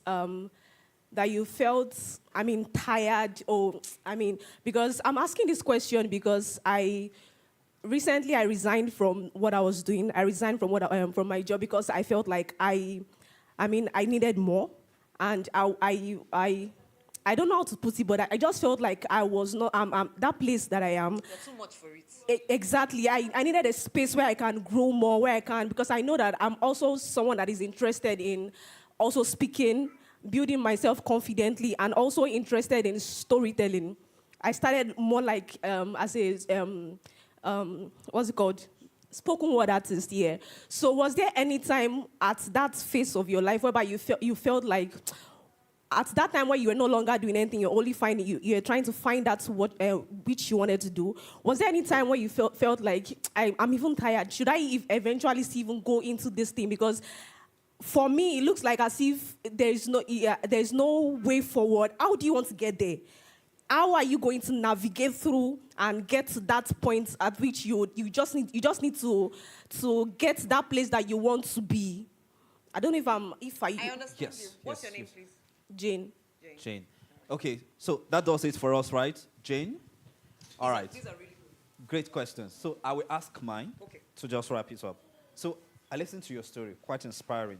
But 2 questions. You know, for us, I'll say for us in the church, or those who grew up in the church, they will tell you, pray to seek God's direction before going to this, and this.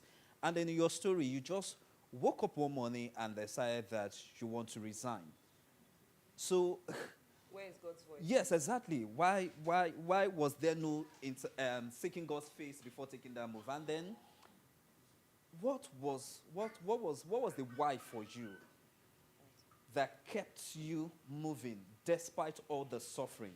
Because you really suffered. Thank you for reminding me. Well, thank God for where she is today, right? Please, a round of applause for her, please. Thank you. How much time do I have for this? This one will be longer than the first one. No? Okay, so after this, we're going to the panel session. This one will be like 40 minutes. No, how many minutes do I have for it? 10. I'll try. Thank you so much. Let me start with Blessed's question. What was my why? It ties into some of the questions that have been asked. I want to live a whole, healthy, happy, fulfilled life. I want to live a whole, healthy, happy, fulfilled life. It's 4 in 1, and I will never settle for less. So, my why 19 years ago is my why today. Same reason why they've invited me to speak at certain places, and I turned it down because it wasn't going to make me happy. Or it wasn't going to make me fulfilled. I chose to do masters in corporate comms because it was going to make me happy and fulfilled, feel whole. I chose to stay here because it makes me feel whole. When I left my job, I was looking for wholeness. I was looking for fulfillment. I was making money on my job, but I did not feel fulfilled. I felt there's something that will make me cry on my way home. Tears are my expression of love, expression of gratitude. This job, even when I got my first check for a job, you know, when you've pitched to a client, you give them invoice, and they give you your check. It is out of that check you're paid a commission. The first time I saw 8 million naira on a check, Genesis was building their center in Port Harcourt. I got the business for the fire safety. I went that night and they gave me my 8 million naira check. I had never seen that kind of money before. I gave it to my boss. I still didn't feel fulfilled that night. I knew there was something off. That was November 2006. That started from there. Then why is it that you saw this big money come in? They're going to give you this kind of big commission, but something was missing. So I don't have a word for it, but I knew something was missing. So the word I know now is what? Fulfillment. Wholeness. The place of God's voice. I never heard God tell David to kill Goliath. What I saw was David saw what he could do. He said he could do it. And the first question David asked, please go and read it. The very first thing David asked was, what will be given to the person who does it? David didn't ask, where is God? Please read it again. I've read that story like 1,000 times. His first question when he saw Goliath and agreed, I think kill this thing, was, I beg, show the inside. Is it worth my time? And they said they will give you the king's daughter.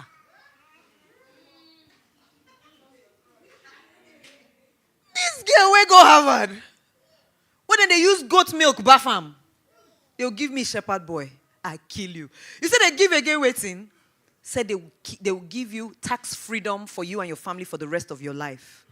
That was when David said, the God who allowed me kill lion and bear anytime they came, he'll give me this one.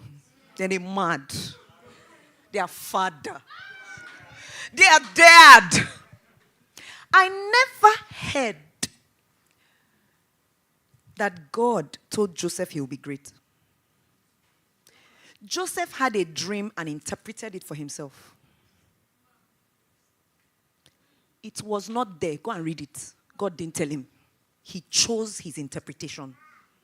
And it guided everything else he did, including how he behaved. And I'm using the word behavior. That's built competence, built character. How he behaved in the house of Potiphar, how he behaved when he went into the prison. He became the chief prisoner. As in, even as prisoner, he was now the governor. His eyes saw something. And he had the guts to say to the butler and the baker, he did not tell them, go and beg Potiphar. Because he could have said that.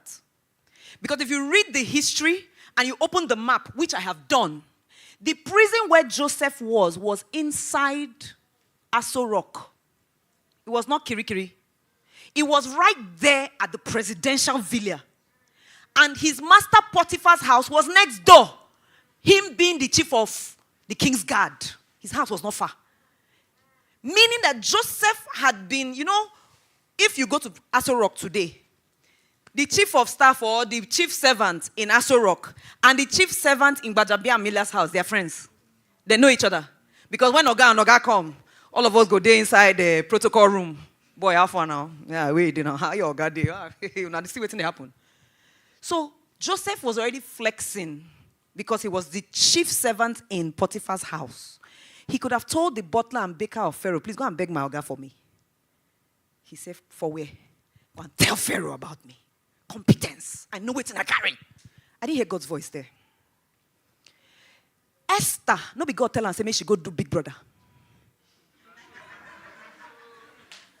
She entered a house for 1 year to compete for the opportunity to be married by a king who already had a wife. And it was written there clearly that if the king didn't choose you, you will be condemned to the harem for the rest of your life. That was a risk. Meaning, if you don't marry, you don't go marry again. Shigbai. I took time to feed on this from uni days. I told you I was a fellowship leader, and I didn't believe in just talk. I studied this word. I knew it. Nothing where if you tell me I know this word. Front, back, and side. I was raised in Eternal Sacred Order of Cherubim and Seraphim. You had to eat the Bible. When I joined Pentecost, I said, see, lazy Christians, they don't know Bible. Lazy people. Just come to church, 2 hours, clap, sing, go, amen, amen. Ask me what the word of God says, they don't know. I was raised in church. Aladura, you go sit down, read Bible, chop 'em. When they tell you recite 7 chapters, you recite them by heart. Now say I don't forget now. But I remember the vital ones. So when some people preach certain things, I can quickly tell where they are off because I know that scripture. I've read it. Don't try me. Now you be pastor now. Now you be pastor. What did I go do? Now pastors, then they quick verse me. And many pastors are teaching people who have not read the word of God, so they pity them. Say, you self, you don't even know what they teach you. So if pastor no problem. All of you now, problem. On a light note, but very serious. You see the word of God, I know it. I studied it. I had to. It was part of our suffering. There were times we couldn't go to play. We went to church 7 days a week growing up. As you finish church, you finish school, you finish lesson, you're going to church every single day. Cherubim and Seraphim, we didn't play. They would give you Bible. You will sit down and read. Then you will tell them what you have read.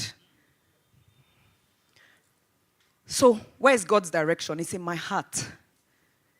If He lives in me, even the thoughts I think are tied to Him. If I live, what's that thing? Lives, breathes. What's that scripture now? In Him I live, in Him I have my being. Now you know Him. I used to know it. It means that even my thoughts are aligned with him. So I'm not worried about what he will say. Because he's also waiting for what I would do. I didn't see where God told Naomi to go and look for Boaz. I mean, Ruth. Now, Naomi tell him, oh. Even Esther, now her cousin suggests give him, oh. Mordecai, person will get sense. Remember, he was already serving in the king's court. So it means he had training. He had, that thing we say, some mentors. Not be everything we mentor go tell you go do, sha. But some, he had her interest and said, girl, let me try this thing. So, in addition to listening to God, there are people he has put all around you that can guide you.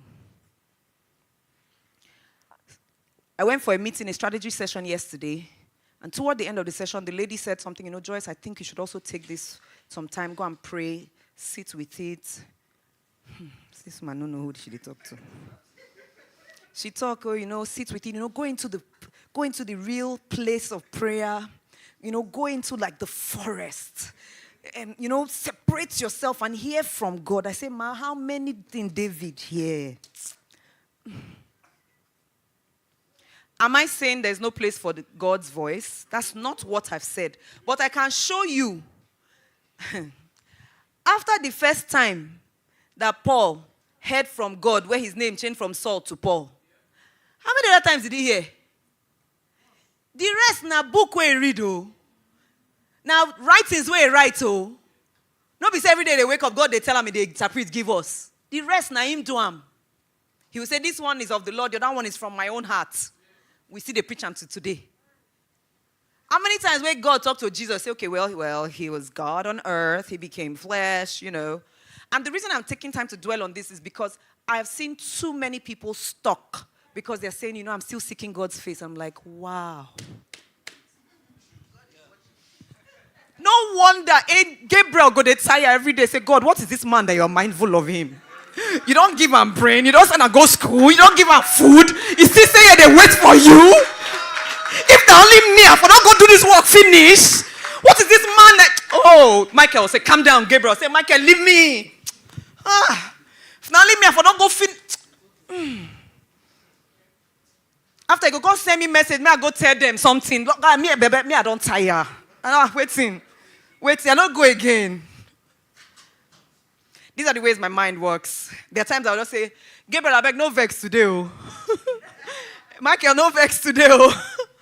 That's how my mind works. I've answered many of your questions in here already, right? Yes. Because somebody asked me, did I feel tired, frustrated, confused, Jane? Not once. I beat my chest. Not once. Why? I studied those who had gone before me. Full stop. See, just by telling you today that passion also means suffering today, will you ever treat suffering the same way? If I when suffering comes, you say,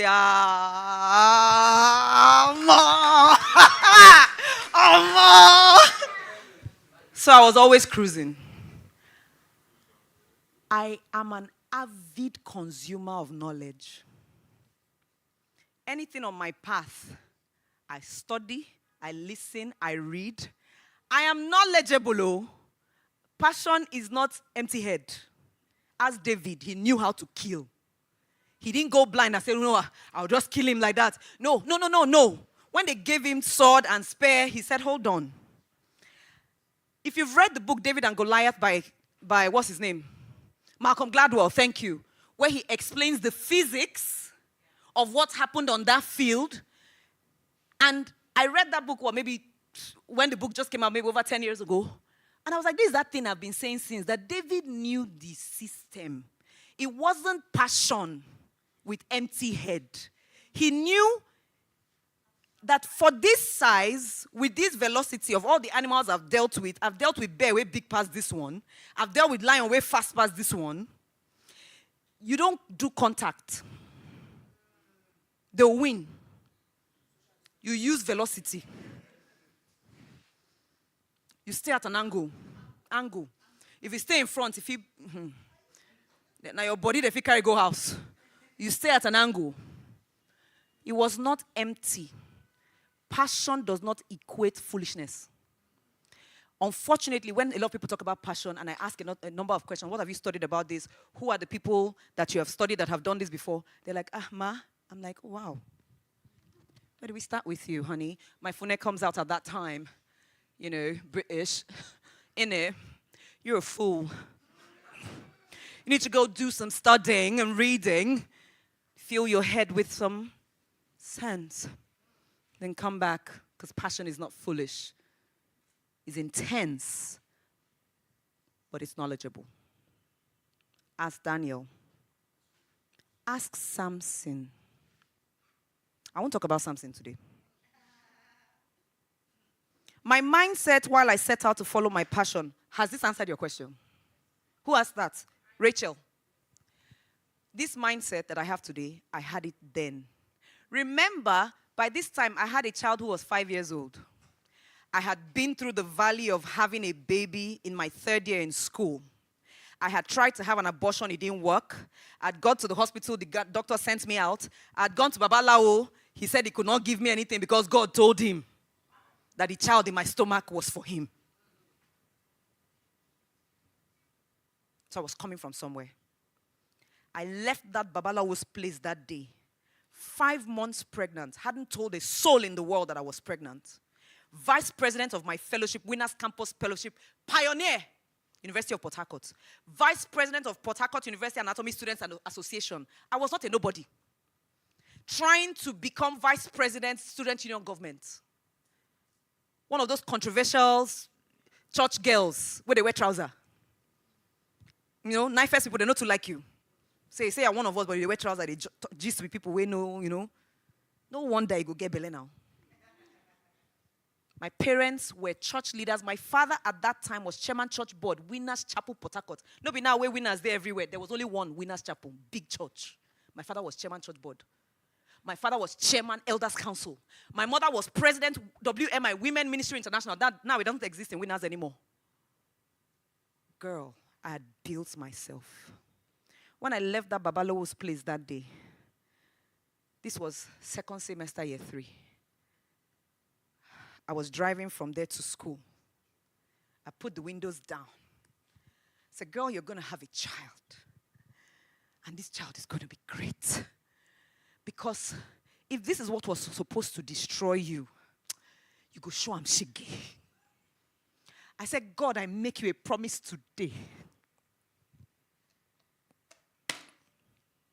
My son yesterday was in Hiaba taking care of children, street kids, came to volunteer somewhere in Yaba yesterday. I didn't know his picture they sent to me in siblings group today. My son in Abuja, where he was studying now university, he goes to teach maths to children in IDP camps. I didn't do that, but I made God a promise. So when you see this people, you go, no, say you try. So no, I've never once been frustrated on this journey because I'm on a mission somewhere. I've been invited to speak in churches, invited by Anglican, all manner of churches to speak because parents were weeping. They didn't know what to do with their children who have gotten pregnant or impregnated somebody. But they had me to show that I'm still standing. So no, that thing will go frustrate me. They never born them. I say it all the time, jokingly, seriously, and I mean it. I know they play. To kill Goliath, is it a joke? Might have been sounding one kind. But that's why he asked first, what will be given? So I know that this thing is serious, so I know what will be given to me for the work I'm doing. I asked, that's where me and God, we say, God, how far? What do you go give me?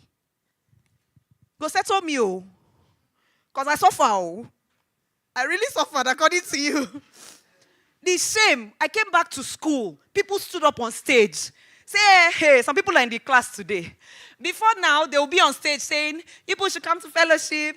Now they know if you talk again. Every day for the thief, everybody will shout. One day for the owner. I sat through it. Many.